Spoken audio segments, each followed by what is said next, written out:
ಯಾರಾದರೂ ಲಾಸ್ಟ್ ಏನು ನಾವು ಈ ಅಧ್ಯಾಯದಲ್ಲಿ ಇಷ್ಟವರೆಗೂ ಬ್ರೀಫ್ ಆಗಿ ಸಾರ ಯಾರಾದರೂ ಹೇಳ್ತೀರಾ?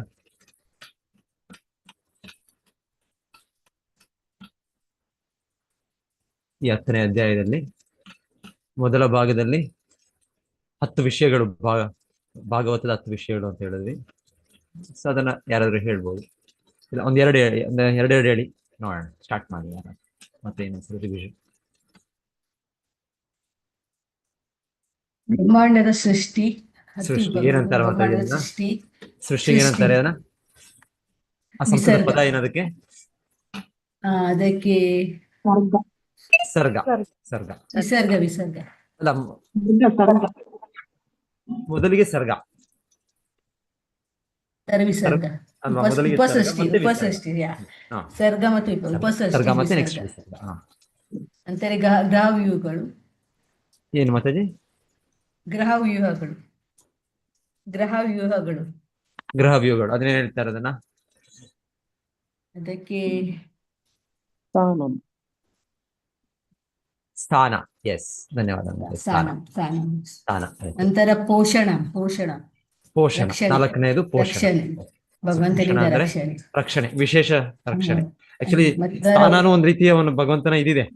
ಅವನ ಒಂದು ಕೃಪೆಯಿಂದನೇ, ಅವನ ಅನುಗ್ರಹದಿಂದನೇ ರಕ್ಷಣೆ ಇದೆ ಅಲ್ಲಿ. ಆದ್ರೆ ಪೋಷಣೆ ಅಂದ್ರೆ ಇನ್ನ ಹೆಚ್ಚಾಗಿ ಅವನ ಭಗವದ್ ಭಕ್ತರಿಗೆ ಅವನ ವಿಶೇಷ ಅನುಗ್ರಹ, ಅವನು ಆ ರೀತಿ ವಿಶೇಷವಾಗಿ ರಕ್ಷಣೆ ಕೊಡೋದು, ವಿಶೇಷವಾಗಿ ಅವ್ರನ್ನ ಸಲಹುವಂಥದ್ದು, ಅದು ಪೋಷಣ ಅಂತ ಹೇಳ್ಬೋದು. ಜನರಲ್ ಒಂದು ರೀತಿ ನಾವು ಈ ಅಸ್ತಿತ್ವಕ್ಕೆ, ಭೌತಿಕ ಜಗತ್ತಿನ ನಮ್ಮ ಅಸ್ತಿತ್ವಕ್ಕೆ ಭಗವಂತನ ಕೃಪೆ ಬೇಕು. ಅವನಿಲ್ಲದೆ ನಮಗೆ ಎಲ್ಲಿ ಅಸ್ತಿತ್ವ ಇದ್ದಿದೆ ಅವನಿಗೆ. ಸೊ ಹಾಗೆ ಇದರ ಒಂದು ಮೇಂಟೆನೆನ್ಸ್ ಕೂಡ ಒಂದು ರೀತಿ ಹೇಳ್ತಾರೆ. ಸ್ಥಿತಿ ಏನು ಸೃಷ್ಟಿ, ಸ್ಥಿತಿ, ಪ್ರಳಯ ಅಂತ ಹೇಳೋದ್ರಲ್ಲಿ ಸೃಷ್ಟಿ ಆದ್ಮೇಲೆ ಆ ಸ್ಥಿತಿ ಮಹಾವಿಷ್ಣು ನಿರ್ವಹಣೆ, ಮಹಾವಿಷ್ಣು ಕ್ಷೀರೋದಕಶಾಹಿ ವಿಷ್ಣುವಿನ ಅವರ ನಿರ್ವಹಣೆಯಿಂದಾನೇ ಇದು ಆಗ್ತಾ ಇದೆ ಇದು. ಸೊ ಒಂದು ರೀತಿಯಲ್ಲಿ ಅದು ಮೇಂಟೆನೆನ್ಸ್ ಅಂತ ಕೂಡ ಅರ್ಥ ಇದೆ. ಮತ್ತೆ ಈ ಗ್ರಹ ಲೋಕಗಳು ನೀವು ಹೇಳಿದಾಗೆ ಅದರ ಒಂದು ಅಸ್ತಿತ್ವದಲ್ಲಿ ಇರೋದ್ರಿಂದ ನಮಗೆ ಸ್ಥಾನ ಇದೆ ನಮಗೆ. ಸೊ ಆ ರೀತಿ ಸ್ಥಾನ ಅಂತ ಕೂಡ ಬೇರೆ ಬೇರೆ ಅರ್ಥಗಳು ಕೊಟ್ಟಿರೋದು. ಸೊ ಇದು ಈ 3ನೇ ವಿಷಯ. 4ನೇ ವಿಷಯ ವಿಶೇಷ ರಕ್ಷಣೆ. ಭಗವಂತ ವಿಶೇಷ ರಕ್ಷಣೆ, ಯಾರು ಭಗವದ್ಭಕ್ತರಿಗೆ ಭಗವಂತನು ಕೊಡುವಂತಹ ವಿಶೇಷ ರಕ್ಷಣೆ. 5th ಸೃಷ್ಟಿಕಾರಕ ಪ್ರಚೋದನೆ. ಎಲ್ಲ ನಮ್ಮ ಭೌತಿಕ ಜಗತ್ತಿಗೆ ಬಂದಿದ್ದೇವೆ, ನಮಗೆ ಇಲ್ಲಿ ಭಗವಂತನ ರೀತಿಯಲ್ಲೇ ನಾವು ಕೂಡ ಆನಂದಿಸಬೇಕು ಅಂತ ನಮ್ಮ ಒಂದು ಇಚ್ಛೆ ಇದೆ. ಸೊ ಇದಕ್ಕೆ ನಮಗೆ ಸ್ಫೂರ್ತಿ ಕೊಡುವ ಈ ಪ್ರಚೋದಕ ಚಟುವಟಿಕೆ, ಕ್ರಿಯೇಟಿವ್ ಇಂಪೆಟಸ್, ಅದನ್ನ ಹೂತಿ. ಹೌದು. ಸೊ ಇದರಿಂದಲೇ ಎಲ್ಲ ಚಟುವಟಿಕೆಗಳು ನಡೀತಾ ಇದೆ. ನಮ್ಮ ಕರ್ಮ ಎಲ್ಲ ಇದೆ, ಬಂಧನ ಎಲ್ಲ ಇದರಿಂದಾನೆ. ಹೂತಿ. ನೆಕ್ಸ್ಟ್ 5ನೇದಾಯ್ತು ಮನ್ವಂತರ. ಪರಿವರ್ತನೆ. ಸೊ ಅವರ ಸಮಯದಲ್ಲಿ ಏನೇನಾಗುತ್ತೆ, ಏನೇನು ಅವ್ರು ಕೊಟ್ಟಿರೋ ಧರ್ಮಸೂತ್ರಗಳು, ಅದನ್ನು ಕೂಡ ಅದರಲ್ಲೇ ಎಲ್ಲ ಸೇರಿಸ್ತಾರೆ. ಅವ್ರಿಗೆ ಸಂಬಂಧಪಟ್ಟದ್ದು ಎಲ್ಲ. ವಿಶೇಷವಾಗಿ ಮನು ಭಗವಂತನ ಪ್ರತಿನಿಧಿಯಾಗಿ ಅವರು ಧರ್ಮದ ಒಂದು ದಿವಸದಲ್ಲಿ 14 ಮನುಗಳು ಒಂದು ಮಾಡೋದು. ಆ ಸಮಯದಲ್ಲೂ ಕೂಡ ಅವರವರ ಚರಿತ್ರೆ ಇದೆ, ಅವರವರು ಕೊಟ್ಟ ನಿಯಮಗಳು, ಮನುಸ್ಮೃತಿ, ಮನುಸಂಹಿತ, ಅಸದ್ಧರ್ಮ ಅದೇನ್ ಕೊಟ್ಟಿದ್ದಾರೆ ಅದನ್ನ ಅವ್ರು ಸಂಬಂಧಪಟ್ಟದ್ದು ಅದು. ಹೌದು. ನಂತರ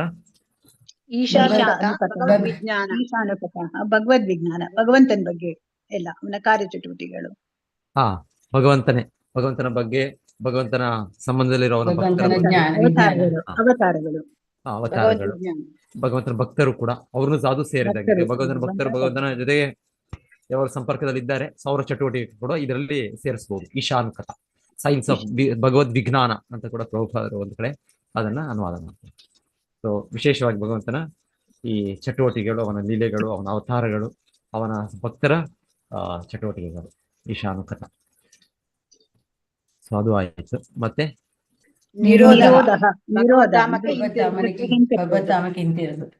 ನಿರೋಧ ಅಂದ್ರೆ ಭಗವದ್ಧಾಮಕ್ಕೆ ಹಿಂದಿರುಗುವುದು. ಓಕೆ, ಅದು ನೇರ ಅರ್ಥ. ಇನ್ನೊಂದು ಕಡೆ ಅರ್ಥ ಪ್ರಭುಪಾದ ಕೊಡೋದು ಲಯ, ನಾಶ. ಈ ಭೌತಿಕ ಜಗತ್ತು ಸೃಷ್ಟಿ ಆಯ್ತು, ಸರ್ಗ ವಿಸರ್ಗದ ಸೃಷ್ಟಿ ಆಯ್ತು. ಮತ್ತೆ ನೀವು ನೋಡಿದಾಗೆ ಈಗ ಅದರ ಇರೋ ಸ್ಥಿತಿಯಲ್ಲಿ ಅದರ ಸ್ಥಾನ ಆಯ್ತು, ಅದರ ರಕ್ಷಣೆ, ಭಗವಂತನ ಪೋಷಣ ಆಯ್ತು, ಈಶಾನುಕತೆ ಎಲ್ಲ ಆಯ್ತು, ಊತಿ ನಮ್ಮ ಚಟುವಟಿಕೆಗಳೆಲ್ಲ ಆಯ್ತು. ಆದ್ಮೇಲೆ ಲಯ, ಕೊನೆಗೆ ನಾಶ ಆಗುತ್ತೆ ಇದು. ಸೊ ಅದನ್ನ ಏನ್ ಹೇಳ್ತಾ ಇದ್ದಾರೆ, ಅದನ್ನ ಆ ನಿರೋಧ. ನಿರೋಧ ನಿರೋಧ ನಿರೋಧ. ಸೊ ಎಲ್ಲ ಮತ್ತೆ ಭಗವಂತನ ಮಹಾವಿಷ್ಣುವಿನಿಗೆ ಎಲ್ಲ ಬ್ರಹ್ಮಾಂಡಗಳು, ಎಲ್ಲ ಜೀವಿಗಳು, ಎಲ್ಲ ಅವರ ಭೌತಿಕ ಶಕ್ತಿಗಳು ಎಲ್ಲವೂ ಸೇರ್ಕೊಂಡ್ಬಿಡುತ್ತೆ. ಅದನ್ನು ಕೂಡ ನಿರೋಧ ಅಂತಾನೆ ಅಲ್ಲಿ ಹೇಳ್ತಾರೆ. ನಿರೋಧ, ವೈಂಡಿಂಗ್ ಅಪ್. ಮುಕ್ತಿ ಆಮೇಲೆ ಮುಕ್ತಿ. ಮುಕ್ತಿ, ಮೋಕ್ಷ. ಮೋಕ್ಷ ಅದೇ ಪರಮಪದ. ಹಾ. ಮತ್ತೆ ಆಶ್ರಯ ಮುಕ್ತಿ, ಮುಕ್ತಿ ಅಂದ್ರೆ ಅದಕ್ಕೆ ಅರ್ಥನ ಕೊಟ್ರು ತುಂಬಾ ಚೆನ್ನಾಗಿ. ಇಲ್ಲಿ ನಮ್ಗೆ ಇದು ಏನಾದ್ರು ಏನರ್ಥ ಮುಕ್ತಿ ಅಂದ್ರೆ ಏನದು ಹೇಳಿದ್ದು ಅದನ್ನ ಕಂಠಪಾಠ ಮಾಡೋಣ. ಅದು ಮುಕ್ತಿ, ಮುಕ್ತಿ ಅಂದ್ರೆ ಏನು ಅಂದ್ರೆ ಆ ಲೈನ್ಸ್ ಏನಿದೆ ಅದು ಕಂಠಪಾಠ ಮಾಡ್ಬೇಕು. ನಂತರ ಆಶ್ರಯ ಅಲ್ಲ, ಸಂಸ್ಕೃತ ಪದಗಾದ ಏನದು ಮುಕ್ತಿ ಅಂದ್ರೆ? ಮುಕ್ತಿ ಮೋಕ್ಷ. ಮೋಕ್ಷ. ಮುಕ್ತಿ ಮೋಕ್ಷ. ಮುಕ್ತಿ ಸಂಸ್ಕೃತ word ಮುಕ್ತಿ ಮುಕ್ತಿ. ಹಿತ್ವಾ ಭೌತಿಕ ಅನ್ಯಥಾ ರೂಪಂ ಶರೀರದಿಂದ ಒಂದು ಸ್ವರೂಪೇಣ ಅವರ್ಣನಾಶ. ವ್ಯವಸ್ಥಿತಿ. ಸ್ವರೂಪೇಣ ಸಂಸ್ಥಿತ. ಹಾ, ಭಕ್ತಿಯಿಂದ ಭಗವಂತನ ಇದು ಮಾಡು. ಮುಕ್ತಿತ್ವ ಅನ್ಯಥಾ ಸ್ವರೂಪೇಣ ಸಂಸ್ಥಿತ. ಹಾ. ಭಕ್ತಿಯಿಂದ ಸ್ವರೂಪೇಣ ವ್ಯವಸ್ಥಿತ. ಸ್ವರೂಪೇಣ ಮುಕ್ತಿ. ಸ್ವರೂಪೇಣ ಮುಕ್ತಿ ಅಂದ್ರೆ ವ್ಯವಸ್ಥಿತ. ಬೇರೆ ಬೇರೆ ಎಲ್ಲ ಇತರ ನಮ್ಮ ಗುರುತುಗಳಿದೆ, ನಮ್ಮ ರೂಪಗಳು ಬೇರೆ, ನಮ್ಮ ಯೋಚನೆ, ನಾವಿದು ಈ ದೇಹದ ಭಾವನೆಯಲ್ಲಿರೋದು ಅದೆಲ್ಲವೂ ತ್ಯಜಿಸಿ ಸ್ವರೂಪೇಣ ವ್ಯವಸ್ಥಿತಿ. ಸ್ವರೂಪ ನಮ್ಮ ನಿಜ ಸ್ವರೂಪ, ಆತ್ಮದ ನಿಜ ಸ್ವರೂಪ ಅಂದ್ರೆ ಚೈತನ್ಯ ಮಹಾಪ್ರಭು ಜೀವೇರ ಸ್ವರೂಪ ಹಾಯ್ ನಿತ್ಯರ ಕೃಷ್ಣ ದಾಸ್. ಇದು ಮುಕ್ತಿ, ಇದು ಮುಕ್ತಿ. ಸೊ ಇದು ನಮ್ಗೆ ಇಂಪಾರ್ಟೆಂಟ್ ಡೆಫಿನೇಷನ್ ಇದೆ, ಇಂಪಾರ್ಟೆಂಟ್ ಇದೆ ಇದು ಈ ಭಾಗವತದ 10 ವಿಷಯದ ವಿವರಣೆಯಲ್ಲೇ. ಮುಕ್ತಿ ಅಂದ್ರೆ ಏನು? ಮುಕ್ತಿ ಅಂದ್ರೆ ಸಾಮಾನ್ಯ ಮುಕ್ತಿ ಅಂದ್ರೆ ಸಾಯುಜಿ ಮುಕ್ತಿನ ನಾವು ಯೋಚನೆ ಮಾಡೋದು, ಅದು ಭಗವಂತನ ಲೀನನ ಆಗ್ಬಿಡೋದು ಅಂತ. ಇಲ್ಲ, ಅದು ನಮ್ಮ ಸಹಜ ಸ್ವರೂಪ ಅಲ್ಲ. ಅದು ಸಹಜ ಸ್ವರೂಪ ನಮ್ದು. ನಾವು ಸಂಘಜೀವಿ. ನಾವು ಏನಾದ್ರೂ ಒಂದು ಸಂಘವನ್ನು ಬೇಕೇ ಯಾಚಿಸ್ತಾನೆ ಇರ್ತೀವಿ. ಒಳ್ಳೆ ಸಂಘ ಇಲ್ಲಾಂದ್ರೆ ಕೆಟ್ಟ ಸಂಘ. ಸಂಘ ಬೇಕು ನಮ್ಗೆ. ಸಂಘ ಇಲ್ಲದೆ ನಾವು ಏಕಾಂತವಾಗಿ ಆಗೋದಿಲ್ಲ ಅದು. ಸೊ ಎಷ್ಟು ಮಟ್ಟಿಗೆ ಅಂದ್ರೆ ಹೇಳೋದು, ಬ್ರಹ್ಮ ಪದವಿ ಪಡೆದ ವ್ಯಕ್ತಿಗಳು ಸಾಯುಜಿ ಮುಕ್ತಿ ಅವರು ಕೂಡ ಪತನಗೊಳ್ಳೋ ಒಂದು ಸಾಧ್ಯತೆ ಇದೆ ಅಂತ ಕೂಡ ಹೇಳ್ತಾರೆ. ಯಾಕಂದ್ರೆ ಅದು ನಮ್ಮ ನಿಜವಾದ ಸ್ವರೂಪ ಅಲ್ಲ. ಅದು ನಿಜವಾದ ಸ್ವರೂಪ ಅಂದ್ರೆ ನಾವು ಕೃಷ್ಣನ ನಿತ್ಯ ಸೇವಕರು. ಏನೋ ಒಂದು ಎಲ್ಲೋ ಹೇಗೋ ಒಂದು ಕೃಷ್ಣನ ಸಂಬಂಧದಲ್ಲಿ, ಕೃಷ್ಣ ಭಕ್ತರ ಸಂಬಂಧದಲ್ಲಿ ನಾವು ಭಕ್ತಿ ಸೇವೆ ತೊಡಗ್ಬೇಕು. ಅದೇ ನಮ್ಮ ಸ್ವರೂಪ ನಮ್ಮದು. ಅದಿಲ್ಲ ಅಂದ್ರೆ ನಮಗೆ ನಮ್ಮ ಮಾಯೆ ಇದಿದೆ, ಭಗವಂತನ ಬಹಿರಂಗ ಶಕ್ತಿ, ಅದನ್ನ ನಮ್ಮನ್ನು ಸೆರೆ ಹಿಡಿದು. ಸೊ ಮುಕ್ತಿ ಅಂದ್ರೆ ಸ್ವರೂಪೇಣ ವ್ಯವಸ್ಥಿತಿ. ಮುಕ್ತಿರಿತ್ವ ಅನ್ಯಥಾ ರೂಪಂ ಸ್ವರೂಪೇಣ ವ್ಯವಸ್ಥಿತಿ. ಹೌದು, 8ನೇ. ಮತ್ತೆ 9, 10ನೇದು ಪ್ರಭುಜಿ ಆಶ್ರಯ. ಆಶ್ರಯ. 9 ಆಯ್ತು. ಆಶ್ರಯ ತತ್ವ. ಆಶ್ರಯ. ಆಶ್ರಯ ಆಶ್ರಯ ಯಾರು? ಆಶ್ರಯ ಭಗವಂತನೇ. ಭಗವಂತನೇ ಭಗವಂತನೇ, ದೇವೋತ್ತಮ ಪರಮ ಪುರುಷ ಕೃಷ್ಣನೇ ಆಶ್ರಯ. ಆಶ್ರಯ. ಶ್ರೀಧರ ಸ್ವಾಮಿ ಅವರ ಆಚಾರ್ಯರವರು ಒಂದು ತಿಳಿಸಿದ ಒಂದು ಶ್ಲೋಕ, ಅದನ್ನೊಂದು ಗುರುತು ಮಾಡ್ಕೊಳ್ಬೋದು. ಈ 9 ಇದೆ, ಇದೆಲ್ಲವೂ ಕೂಡ ಆಶ್ರಿತ. ಇದು ಅದೇ ಕೃಷ್ಣನು ಆಶ್ರಯ.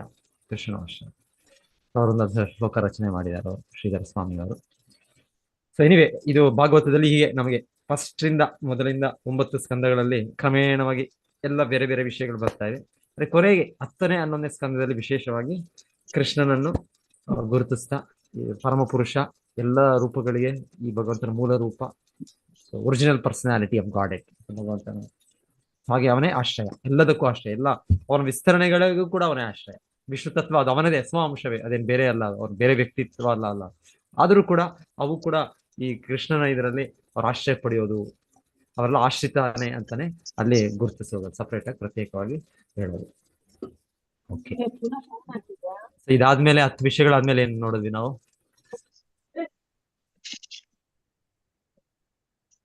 ಈಗ ಮತ್ತೆ ಇನ್ನೊಂದು ವಿರಾಟ್ ರೂಪದ ವಿವರಣೆ ಅಂತ ಕೇಳ್ತಾ ಇದೀವಿ ನಾವು. ಸೊ ಎಷ್ಟೆಷ್ಟು ರೀತಿಯಲ್ಲಿ ನೋಡಿ, ಎಷ್ಟೆಷ್ಟು ಚಿಂತಕರು, ಎಷ್ಟೆಷ್ಟು ದಾರ್ಶನಿಕರು ಅವರವರು ಭಗವಂತನ ಈ ಶಕ್ತಿಯನ್ನು, ಭಗವಂತನ ನಮಗೆ ತಿಳಿಸ್ಕೊಡೋದು. ಸೊ ಆ ರೀತಿಯಲ್ಲಿ ಸೊ ಈ ಸೃಷ್ಟಿಯ ಮೂಲಕಲೂ ವಿಸರ್ಗ ಅಂತ ನಾವೇನು ಹೇಳ್ತೇವೆ, ಸರ್ಗ ಆಕ್ಚುಲಿ ಸರ್ಗದ ಇದು ಹೇಳ್ಬೋದು. ಬ್ರಹ್ಮನ ಸೃಷ್ಟಿಗೆ ಬರ್ತಾ ಇಲ್ಲ ಇದು. ಬ್ರಹ್ಮನಿಗೆ ಕೂಡ ಮೂಲವಾಗಿ ಮಹಾವಿಷ್ಣುನೇ ಕೊಡೋ ಒಂದು ಇದು ಏನು ಸೃಷ್ಟಿ ಮಾಡುವಂಥದ್ದು. ಸೊ ಅದು ಈ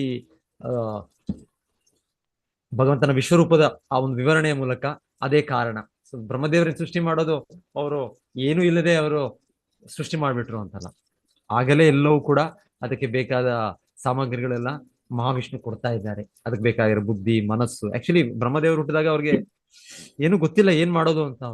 ಅವ್ರು ಜನ್ಮ ತಾಳಿದ್ದಾರೆ. ಅವ್ರಿಗೆ ನಾನು ಯಾರು, ನಾನು ಏನ್ ಮಾಡ್ಬೇಕು, ನನ್ನ ಕರ್ತವ್ಯ ಏನು ಗೊತ್ತಿಲ್ಲ. ಆದ್ರೆ ಪುಣ್ಯಜೀವಿ, ತುಂಬಾ ಪುಣ್ಯಜೀವಿಗೆ ಆ ಹುದ್ದೆ ಸಿಗೋದು. ಸೊ ಹಾಗೆ ಅವರು ಆ ಒಂದು ಪವಿತ್ರತೆ ಇರೋದ್ರಿಂದ ಅವರು ಏನ್ ಮಾಡ್ಬೇಕು ಅಂತ ಅವ್ರ ಮೊದಲೇ ಅವರ ಒಂದು ಅನ್ವೇಷಣೆ, ನಂತರ ಭಗವಂತನು ಅವ್ರಿಗೆ ಆ ಶಬ್ದದ ಮೂಲಕ ತಪಸ್ ಮಾಡ್ಬೇಕು ಅಂತ ನಂತರ ಅವರು ತಪಸ್ ಮಾಡಿ ಎಲ್ಲ ಯಥಾರ್ಥ ಸ್ಥಿತಿಯನ್ನು ಅವರು ಅರ್ಥ ಮಾಡ್ಕೊಂಡು ಅವ್ರು ಭಗವಂತನ ದರ್ಶನವನ್ನು ಪಡೆದು ಹಿಂದಿನ ಅಧ್ಯಾಯದಲ್ಲಿ ಚತುಶ್ಲೋಕ ಅವರು ಭಗವಂತನಿಂದನೇ ನೇರವಾಗಿ ಕೇಳಿದ್ದು ಅದೆಲ್ಲ ಕೇಳಿದ್ದು. ಅದು ನಂತರ ಬ್ರಹ್ಮದೇವರು ನಿಸರ್ಗ, ಅವರು ಎಲ್ಲ ಲೋಕ ಗ್ರಹವ್ಯೂಹಗಳು ಎಲ್ಲ ಜೀವಿಗಳು ಎಲ್ಲವನ್ನು ಸೃಷ್ಟಿ ಮಾಡೋದು. ಅದೇ ಅದರ ಮೂಲವಾಗಿ ಇದು ಒಂದು ರೀತಿ ಹೇಳ್ತಾ ಇರೋದು ಮಹಾವಿಷ್ಣುನೇ ಆಗಲೇ ಏನ್ ಬೇಕು ಬ್ರಹ್ಮದೇವರಿಗೆ, ಅವರಿಗೆ ಈ ಒಂದು ದೊಡ್ಡ ಈ ಜಗತ್ತು ಇದನ್ನು ಸೃಷ್ಟಿ ಮಾಡಿ ಇದರ ಕಾರ್ಯ ಚಟುವಟಿಕೆಗಳು ನೋಡ್ಕೊಳ್ಳಿಕ್ಕೆ ಅವ್ರಿಗೆಲ್ಲವೂ ಕೂಡ ವಿರಾಟ್ ರೂಪದ ಮೂಲಕ ಒಂದು ರೀತಿಯಲ್ಲಿ ವಿವರಣೆ ಹೇಳ್ತಾ ಇರೋದು. ಎಲ್ಲ ಆ ವಿರಾಟ್ ರೂಪಕ್ಕೆ ಈ ರೀತಿಯ ಒಂದು ಬಾಯಿ ಬಂತು. ಸೊ ನಮ್ಮೆಲ್ಲ ಬಾಯಿಗಳು ಬರ್ತಾ ಇದೆ, ಇದನ್ನ ಬ್ರಹ್ಮದೇವರು ಸೃಷ್ಟಿ ಮಾಡೋದು ನಮ್ಮ ಬೇರೆ ಬೇರೆ ದೇಹಗಳು. ಅದೇ ಇದೆಲ್ಲ ಒಂದು ರೀತಿಯಲ್ಲಿ ನೋಡಿದ್ರೆ ವಿರಾಟ್ ರೂಪದ ಭಾಗ. ಸೊ ವಿರಾಟ್ ರೂಪದಲ್ಲಿ ಇದು ಹೇಗೆ ಬಂತು ಒಂದು ಆ ರೀತಿ ಒಂದು ವಿವರಣೆ ಕೊಡ್ತಾ ಇದ್ದಾರೆ. ಸೊ ಒಂದು ರೀತಿ ಇದು ಒಂದು ವಿವರಣೆ ನಮಗೆ ಭಗವಂತನು ಕೃಷ್ಣನು ವಿಷ್ಣು ಮೂಲ ಅಂತ ನಮಗೆ ಅರ್ಥ ಮಾಡ್ಕೊಳ್ಳೋ ಒಂದು ಇದು ಅಂತ ನನಗೆ ಇದರ ಒಂದು, ಯಾಕಂದ್ರೆ ಭಗವಂತನು ಹೇಗೆ ಕೂಡ ಸೃಷ್ಟಿ ಮಾಡ್ಬೋದು. ಅವನಿಗೆ ಹೀಗೆ ಮಾಡ್ಬೇಕು ಹಾಗೆ ಮಾಡ್ಬೇಕು, ನಮಗೆ ಅಂದ್ರೆ ಒಂದೇನೋ ಮಾಡ್ಬೇಕು ಅಂದ್ರೆ ಹೀಗೆ ಮಾಡ್ಬೇಕು, ಅದು ಈ ರೀತಿಯಲ್ಲೇ ಅದರ ವಿಧಾನ, ಅದನ್ನೇನೋ ನಾವು ಶೋಧನೆಯಿಂದನೋ ಇನ್ನೊಂದಿನೋ ಅದನ್ನ ಕಂಡುಹಿಡಿದ್ವಿ ನಾವು ಇನ್ನೊಂದು ರೀತಿಯಲ್ಲಿ ಅಂತ ಇರ್ಬೋದು ನಮ್ಗೆ. ಆದ್ರೆ ಭಗವಂತನಿಗೆ ಆತರ ಏನು ಇಲ್ಲ. ಅವನಿಗೆ ಅವನೇನ್ ಹೇಳ್ತಾರೆ, ಅವನಿಗೆ ಪರಾಸ್ಯ ಶಕ್ತಿ ವಿವಿಧೈವ ಶ್ರೂಯತೆ ಸ್ವಾಭಾವಿಕ ಜ್ಞಾನ ಬಲಕ್ರಿಯಾಚ. ಅವನದು ಶಕ್ತಿಗಳು ಹೇಗೆಂದ್ರೆ ಅದು ಒಂಥರ ಆಟೋಮ್ಯಾಟಿಕ್ ಆಗಿ ತಂತಾನಾಗಿ ಅದು ಕೆಲಸ ಮಾಡ್ತಾ ಇದೆ. ಅದು ಮತ್ತೆ ಅದರಲ್ಲೆಲ್ಲ ಸಂಪೂರ್ಣ ಇಚ್ಛಾಶಕ್ತಿ, ಜ್ಞಾನಶಕ್ತಿ, ಕ್ರಿಯಾಶಕ್ತಿ ಇದೆಲ್ಲ ಇದ್ದು ಅದು ಎಷ್ಟು ರೀತಿಯಲ್ಲಿ ಮಾಡ್ಬೋದು ಗೊತ್ತಿಲ್ಲ. ಭಗವಂತನಿಗೆ ಹೀಗೆ ಮಾಡ್ಬೇಕು ಅಂತಿಲ್ಲ, ಭಗವಂತನಿಗೆ ಯಾವ ರೀತಿಯಲ್ಲಿ ಕೂಡ ಮಾಡ್ಬೋದು. ಅವನ ಸೃಷ್ಟಿ ಜಗತ್ತಿನಲ್ಲಿ ಇಲ್ಲಿ ನಮಗೆ ಒಂದು ರೀತಿ ಜನನಾಂಗಗಳಿದ್ದು ಇದು ಹೇಗೆ ಸಂತಾನೋತ್ಪತ್ತಿ ಆಗುತ್ತೆ ಅಂತ ಅನ್ಕೊಳ್ಬಹುದು ನಾವು. ಭಗವಂತನಿಗೆ ಈ ತರ ಏನಿಲ್ಲ, ಇದೇ ಆಗ್ಬೇಕು ಅಂತ ಅವನು ಯಾವ ರೀತಿಯಲ್ಲಿ ಕೂಡ ಮಾಡ್ಬೋದು. ಅವನು ಇದೇ ಬ್ರಹ್ಮನನ್ನು ಸೃಷ್ಟಿ ಮಾಡಿದ್ರು ಅವರ ಹೊಕ್ಕಳಿನಿಂದ ಬರೋ ಒಂದು ನಾಭಿಯಲ್ಲಿ ಬರೋ ಒಂದು ತಾವರೆ ಹೂ ಮೇಲೆ ಕೃಷ್ಣನು ಅವರನ್ನ ಜನ್ಮ ಕೊಟ್ಟಿದ್ದು. ಇಲ್ಲ ಇನ್ನೇಗಾದ್ರೂ ಕೊಡುವ, ನಾವ್ ಇನ್ನೆಲ್ಲೋ ಕೇಳ್ತಾ ಇದ್ದು ಅದ್ ನನ್ನ ಹತ್ರ ಮತ್ತೆ ನೋಡ್ತಾ ಸಿಗ್ತಾ ಇಲ್ಲ. ಅದು ಈ ಬೇರೆ ಬ್ರಹ್ಮರು ಬೇರೆ ಹಿಂದಿನ ಬ್ರಹ್ಮದೇವ ಅವರೆಲ್ಲ ಒಬ್ಬರು ಮಹಾವಿಷ್ಣುವಿನ ಕಿವಿಯಿಂದ, ಮಹಾವಿಷ್ಣುವಿನ ಗರ್ಭದಕ್ಷಾಯಿ ವಿಷ್ಣು ಅವರ ಕಿವಿಯಿಂದ ಹುಟ್ಟಿದ್ರು, ಮೂಗಿಂದ ಹುಟ್ಟಿದ್ರು, ಕಣ್ಣಿಂದ, ಈ ರೀತಿ ಕೂಡ ಎಲ್ಲ ಇದೆ. ಹೇಗ್ ಬೇಕಾದ್ರೂ ಹುಟ್ಟಬಹುದು. ಆದ್ರೆ ಹೇಳ್ತಾರೆ ಇವತ್ತನೇ ವಿವರಣೆಗಳಲ್ಲಿ ಬ್ರಹ್ಮದೇವರು ಹುಟ್ಟತಾ ಇರೋದು ಹೇಗೆ ಒಕ್ಕಳಿಂದ ಹುಟ್ಟಿ ಬಂದ್ರು ಈ ಬ್ರಹ್ಮಾಂಡದ ಚತುರ್ಮುಖ ಬ್ರಹ್ಮ. ಹಾಗೆಯೇ ಎಲ್ಲರೂ ಸಾಮಾನ್ಯವಾಗಿ ಹೆಚ್ಚು ಜೀವಿಗಳು ನಾವು ಕೂಡ ತಾಯಿಯ ಗರ್ಭದಿಂದ ಅವ್ರಿಗೆ ಕನೆಕ್ಷನ್ ಆ ನಾಭಿಯಿಂದಾನೇ ಇದೆ ಅಂತ ಹೇಳ್ತಾರೆ. ಈಗ ಬ್ರಹ್ಮದೇವರಿಗೆ ಕನೆಕ್ಷನ್ ಇದೆ ಗರ್ಭದಕ್ಷಾಯಿ ವಿಷ್ಣುಗೆ ಆ ನಾಭಿಯಿಂದ. ನಮಗೆ ಅಂದ್ರೆ ನಾವು ಹುಟ್ಟಿದ ತಕ್ಷಣ ಅದನ್ನ ಕಟ್ ಮಾಡ್ಬಿಡ್ತಾರೆ ಅದನ್ನ ಡಾಕ್ಟರ್ಗಳು, ಯಾಕಂದ್ರೆ ಅದು ಇರೋ ಸಹಜ ಅದ ರೀತಿ ಅದು ಹಾಗಾಗಿ ನಾವು ಸ್ವತಂತ್ರವಾಗಿ ನಾವು ಬದುಕ್ತೇವೆ. ಆದ್ರೆ ಬ್ರಹ್ಮದೇವರಿಗೆ ಈಗಲೂ ಕೂಡ ಆ ಗರ್ಭದಕ್ಷಾಯಿ ವಿಷ್ಣು ಜೊತೆ ಕನೆಕ್ಷನ್ ಇದೆ ಅವ್ರಿಗೆ, ಅದನ್ನ ಕಟ್ ಮಾಡ್ಲಿಲ್ಲ ಅವ್ರಿಗೆ. ನಾಭಿಯಿಂದ ಬರೋ ಇದರಲ್ಲಿ ಅವರು ಅಲ್ಲೇ ಇದ್ದಾರೆ, ಅವರು ಅದ್ರ ಮೇಲೆ ಅವರು ಕನೆಕ್ಟೆಡ್ ಆಗೇ ಇದ್ದಾರೆ ಅವರು. ಇದರಲ್ಲಿ ನಾವು ಕೂಡ ಎಲ್ಲ ಲೋಕಗಳು ಗ್ರಹಗಳು ಕೂಡ ಇರೋದು. ಸೊ ಎನಿವೆ, ಸೊ ಈ ರೀತಿ ಭಗವಂತನ ಯಾವ ರೀತಿಯಲ್ಲಿ ಕೂಡ ಮಾಡ್ಬೋದು. ಅವ್ನಿಗೆ ಇದೇ ಮಾಡ್ಬೇಕು, ಇದೇ ನಮಗೆ ಅನ್ಸುತ್ತೆ ಈ ವಿಜ್ಞಾನದ ಒಂದು ಇದು ನಿಯಮಗಳೇನಿದೆ ಅದೇ ಫೈನಲ್ ಅನ್ಕೊಳ್ತೇವೆ. ಇಲ್ಲ, ಈ ನಿಯಮಗಳನ್ನು ಮಾಡಿದವ ಅದರ ಮೇಲೆ ಅವನ ಬುದ್ಧಿ, ಅವನ ಶಕ್ತಿ, ಅವನ ಹೇಗೆ ಕೂಡ ಮಾಡ. ಅಂಗಾನಿ ಯಸ್ಯ ಸಕಲೇಂದ್ರಿಯ ವೃತ್ತಿಮಂತಿ ಪಶ್ಯಂತಿ ಪಾಂತಿ ಕಲಯಂತಿ ಚಿರಂ ಜಗಂತಿ. ಬ್ರಹ್ಮ ಸಂಹಿತೆಯಲ್ಲಿ ಕೇಳೋದು ನಾವು ಭಗವಂತನ ಆಧ್ಯಾತ್ಮಿಕ ಅಸ್ತಿತ್ವ, ಆಧ್ಯಾತ್ಮಿಕ ದೇಹ, ಅದರ ಒಂದೊಂದು ಅಂಗಗಳು ಬೇರೆ ಅಂಗಗಳ ಕೆಲಸ ಮಾಡ್ತಾರೆ. ಏನ್ ಬೇಕಾದ್ರೂ ಮಾಡ್ಬೋದು. ಅವನ ಕಣ್ಣಿಂದ ಅವನ್ ಏನ್ ಬೇಕಾದ್ರೂ ಮಾಡ್ಬೋದು, ಅವನ ಕಿವಿಯಿಂದ ಏನ್ ಬೇಕಾದ್ರೂ ಮಾಡ್ಬೋದು, ಅವನ ಮೂಗಿನಿಂದ ಏನ್ ಮಾಡ್ಬೋದು, ಅವನ ಕೈಗಳಿಂದ ಏನ್ ಮಾಡ್ಬೋದು, ಅವನ ಕಾಲುಗಳಿಂದ ಏನ್ ಮಾಡ್ಬೋದು, ಅವನ ತಲೆಯಿಂದ ಏನ್ ಮಾಡ್ಬೋದು, ಅವನ ಚರ್ಮದಿಂದ ಏನೋ ಮಾಡ್ಬೋದು. ಎಲ್ಲವೂ ಅವನದು ಹೀಗೆ ಆಗ್ಬೇಕು, ಹಾಗೆ ಆಗ್ಬೇಕು. ಅವನ ಇದೇ ವ್ಯಕ್ತಿತ್ವನೇ ಚಮತ್ಕಾರಿ, ಯೋಗೇಶ್ವರ ಕೃಷ್ಣ. ಅವನಿಗೆ ಇದು ಹಾಗೆ ಏನು ಇಲ್ಲ, ಆ ರೀತಿಯ ಒಂದು ಇದಿಲ್ಲ. ಭಗವಂತನಿಗೆ ಒಂದು ಬಂಧನೆ ಒಂದು ಇದಿಲ್ಲ. ಭಗವಾನ್ ವಿಷ್ಣುವಿನ ರೂಪಗಳಲ್ಲೂ ಏನ್ ಹೇಳ್ತಾರೆ, 4 ಲಕ್ಷಣಗಳು ಆ ಶಿವನ ಇದರಲ್ಲೂ ಕೂಡ ಇಲ್ಲ ಅಂತ ನಾವು ಕೇಳ್ತೇವೆ. ಆಗ ವಿಷ್ಣುವಿನ ಇದರಲ್ಲೇ ದೇಹದಲ್ಲಿ ಏನಂದ್ರೆ ಒಂದು ವಿಶೇಷತೆ, ಅವನು ಅನಂತ ಕೋಟಿ ಬ್ರಹ್ಮಾಂಡಗಳು ಸೃಷ್ಟಿಸಬಹುದು. ಕೃಷ್ಣ ಮತ್ತೆ ಕೃಷ್ಣ ಎಲ್ಲ ಎಷ್ಟು ವಿಸ್ತರಣೆಗಳಿದೆ, ಅವನೆಲ್ಲ ಅವತಾರಗಳಿದೆ. ಆ ಸ್ವಾಂಶಗಳಲ್ಲಿ ವಿಶೇಷ ಶಕ್ತಿ ಏನಂದ್ರೆ ಯಾವಾಗ ಬೇಕಾದ್ರೂ ಅವರು ಹೇಗೆ ಮಹಾವಿಷ್ಣು ಇಂದ ಅನಂತ ಕೋಟಿ ಬ್ರಹ್ಮಾಂಡಗಳು ಬರುತ್ತವೆ, ಹಾಗೆ ಈ ರೂಪಗಳಿಂದ ಅವನು ವ್ಯಕ್ತ ಮಾಡ್ಬೋದು. ಅವ್ರು ನಿರ್ದಿಷ್ಟವಾಗಿ ನಾವು ಕೇಳೋದು ಮಹಾವಿಷ್ಣು ರೂಪದಲ್ಲೇ ಅವ್ರು ಮಾಡ್ತಾ ಇದ್ದಾನೆ, ಅದು ಸರಿ. ಅದು ಆದರೆ ಬೇಕಿದ್ರೆ ಅಗತ್ಯ ಇದ್ರೆ ಅವರು ಯಾವ ಇದರಲ್ಲೂ ಕೂಡ ವಿಸ್ತರಣೆಯಿಂದ ನನಗೆ ವರಾಹ ರೂಪ, ನರಸಿಂಹ ರೂಪ, ರಾಮನ ರೂಪದಲ್ಲಿ ಎಲ್ಲ ರೂಪಗಳಲ್ಲೂ ಕೂಡ ಅವನ ಅನಂತ ಕೋಟಿ ಬ್ರಹ್ಮಾಂಡಗಳು ಅವನಿಂದ ಹೊರಗೆ ಬರ್ಬೋದು. ಅದರಲ್ಲಿ ಅನಂತ ಕೋಟಿ ಜೀವಿಗಳು, ಅನಂತ ಕೋಟಿ ಬ್ರಹ್ಮರು ಬರ್ಬೋದು. ಇದು ಭಗವಂತನ ಒಂದು ವಿಷ್ಣು ತತ್ವ, ಕೃಷ್ಣ ನಾರಾಯಣ ಆಸಕ್ತದ ಒಂದು ವಿಶೇಷತೆ. ಸೊ ಈಗೆಲ್ಲ ಇರುತ್ತೆ ಭಗವಂತನದು. ಆದ್ರೂ ನಮಗೆ ಇಲ್ಲಿ ಒಂದು ವಿವರಣೆ ನನಗೆ ಅರ್ಥ ಆಗುವ ರೀತಿಯಲ್ಲಿ ಕೇಳಿಸೋದು ವಿರಾಟ್ ರೂಪದ ವಿವರಣೆ. ಭಗವಂತನೇ ಮೂಲ, ಮಹಾವಿಷ್ಣುನೇ ಮೂಲ. ಸೊ ಅವನು ಸರ್ಗ. ಸೊ ಅಲ್ಲಿಂದ ಹೇಗೆ ಶುರು ಆಗುತ್ತೆ ಅಂತ ಒಂದು ವಿವರಣೆ ನಮಗೆ ವಿರಾಟ್ ರೂಪದ ಮೂಲಕ ಶುಕಮುನಿಗಳು ಇಲ್ಲ ಇಲ್ಲಿ ಬ್ರಹ್ಮದೇವರೇ ಇಲ್ಲಿ ನಾರದರಿಗೆ ಇಲ್ಲಿ ತಿಳಿಸ್ಕೊಡ್ತಾರೆ. ನಾನಲ್ಲ ಆದಿ, ನಾನು ಏನಿದ್ರು ಮಹಾವಿಷ್ಣು ಗರ್ಭೋದಕಶಾಯ ವಿಷ್ಣು ಅವರದ ಇದರಿಂದ ನಾನು ಸೃಷ್ಟಿ ಮಾಡ್ತಾ ಇದ್ದೇನೆ. ಮತ್ತು ಆ ರೀತಿ ವಿವರಣೆ ಕೊಡ್ತಾ ಇದ್ದಾರೆ. ಹೇಗೆ ವಿಶ್ವರೂಪದಲ್ಲಿ ಎಲ್ಲ ಕಾರಣಕರ್ತನಾಗಿ ಭಗವಂತನಿಗೆ ಬಾಯಿ ಬಂತು. ಭಗವಂತನ ಬಾಯಿ ಬಂದ್ಮೇಲೆ ಬಾಯಿ ತೆಗೆದು ನಂತರ ಆ ರುಚಿ ನೋಡೋ ಒಂದು ನಾಲಿಗೆ, ಮತ್ತೆ ಆ ನಾಲಿಗೆಗೆ ಯಾರು ದೇವತೆ? ಅಧಿದೇವತೆ. ಪ್ರತಿಯೊಂದು ಅಗ್ನಿ. ಓಕೆ, ಎರಡಿದೆ ನಾಲಿಗೆಗೆ, ಎರಡು ಕೆಲಸ ಅಂತ ಹೇಳಿದ್ರು. ಒಂದು ಮಾತು, ಇನ್ನೊಂದು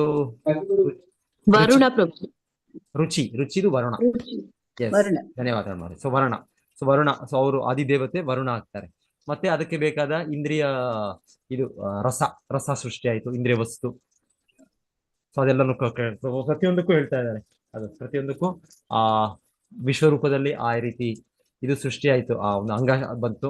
ಮತ್ತೆ ಅದು ಬರ್ಲಿಕ್ಕೆ, ಅದರ ದೇವತೆಯನ್ನು ನಿಯಂತ್ರಿಸ್ಲಿಕ್ಕೆ ಅವರು ಕೂಡ ಬಂದ್ರು. ಆಕ್ಚುಲಿ ದೇವತೆಗಳ ಮಂತ್ರ ಒಂದು ರೀತಿ ನೋಡಿದ್ರೆ ಬ್ರಹ್ಮದೇವರ ಸೃಷ್ಟಿ ಅಂತಾನೆ ಹೇಳ್ಬೋದು. ಅವರೆಲ್ಲ ಹುಟ್ಟಿ ಬರೋದು, ಪ್ರತಿಯೊಬ್ಬರನ್ನು ಅವರ ಇದ್ರಲ್ಲಿ ಬರ್ತಾರೆ. ಆದ್ರೂ ಇಲ್ಲಿ ಹೇಳ್ತಾರೆ ವಿಶ್ವರೂಪದ ವಿವರಣೆಯಲ್ಲಿ ಇಲ್ಲಿ ಹೇಳ್ತಾರೆ ಈ ದೇವತೆಗಳು ಇದ್ದಾರೆ. ಇದು ಭಗವಂತನ ಮೊದಲೇ ಈ ರೀತಿ ಆ ಪದವಿಗೆ ವರುಣ ಎಲ್ಲೋ ಪದವಿಗಳಿದೆಲ್ಲ. ವರುಣ ಆಗ್ಬೋದು, ಅಗ್ನಿ ಆಗ್ಬೋದು, ಎಲ್ಲ ವ್ಯಕ್ತಿಗಳು ಅವರ ಅತಿ ಪುಣ್ಯಜೀವಿಗಳು, ಭಗವಂತನ ಭಕ್ತರು, ಅವ್ರಿಗೆ ಆ ಸ್ಥಾನ ಕೊಟ್ಟಿದ್ದಾರೆ. ಈ ಒಂದು ಬ್ರಹ್ಮನ ದಿನದಲ್ಲಿ ಇವರು ವರುಣರಾಗಿರ್ತಾರೆ, ಇವರು ಅಗ್ನಿ ಆಗಿರ್ತಾರೆ, ಇವರು ಇಂದ್ರ ಆಗಿರ್ತಾರೆ. ಸೊ ಇದು ನಾವು ನೋಡ್ತೇವೆ. ನಾವು ಇದು ಹುದ್ದೆ, ಇದು ಪೋಸ್ಟ್ ಅಷ್ಟೇ ಇದು. ಸೊ ವಿಶ್ವರೂಪದ ವಿವರಣೆಯಲ್ಲಿ ಈ ರೀತಿ ಅವರು ಇದೊಂದೊಂದಕ್ಕೂ ಕಂಟ್ರೋಲ್ ಇದೆ. ನಮ್ಮ ಇದರಲ್ಲೂ ಕೂಡ ಅಸ್ತಿತ್ವದಲ್ಲಿ ನನಗೆ ಇಲ್ಲ, ನನ್ನ ನಾಲಿಗೆ ಅಂತ ನಾನು ಹೇಳ್ತೇನೆ. ಆ ನಾಲಿಗೆ ಮೇಲೆ ನನಗೆ ಕಂಟ್ರೋಲ್ ಇಲ್ಲ. ಅದು ನನ್ನನ್ನು ಎಳೆಯುತ್ತೆ. ನನಗೆ ಇಂದ್ರಿಯ ಇದು ನನ್ನ ಹಿಂದೆಯ ಒಂದು ಹೂತಿ, ಹಿಂದೆಯ ಒಂದು ನನ್ನ ಕರ್ಮದ ಬಂಧನದಿಂದ ನನಗೆ ಎಳೆಯುತ್ತೆ. ನಾನು ಈ ರೀತಿ ಆನಂದಿಸ್ಬೇಕು, ಈ ರೀತಿ ಭೋಗಿಸ್ಬೇಕು, ಇದು ಮಾಡಬಾರ್ದಪ್ಪ, ಇದು ತಿನ್ಬಾರ್ದಪ್ಪ, ನನಗೆ ಒಳ್ಳೇದಲ್ಲ, ಆಗಲ್ಲ, ನನಗೆ ನಿಯಂತ್ರಣ ಇಲ್ಲ ನನಗೆ. ಸೊ ಯಾಕಂದ್ರೆ ನನ್ನ ಹಿಂದೆಯ ಇದು ನನ್ನನ್ನು ಇಟ್ಕೊಂಡಿದ್ದಾರೆ. ಈ ದೇವತೆಗಳಿದ್ದಾರೆ, ಅದರ ಅನುಸಾರವಾಗಿ ನನಗೆ ಆ ರೀತಿಯ ನಾಲಿಗೆ ಕೊಟ್ಟಿದ್ದಾರೆ.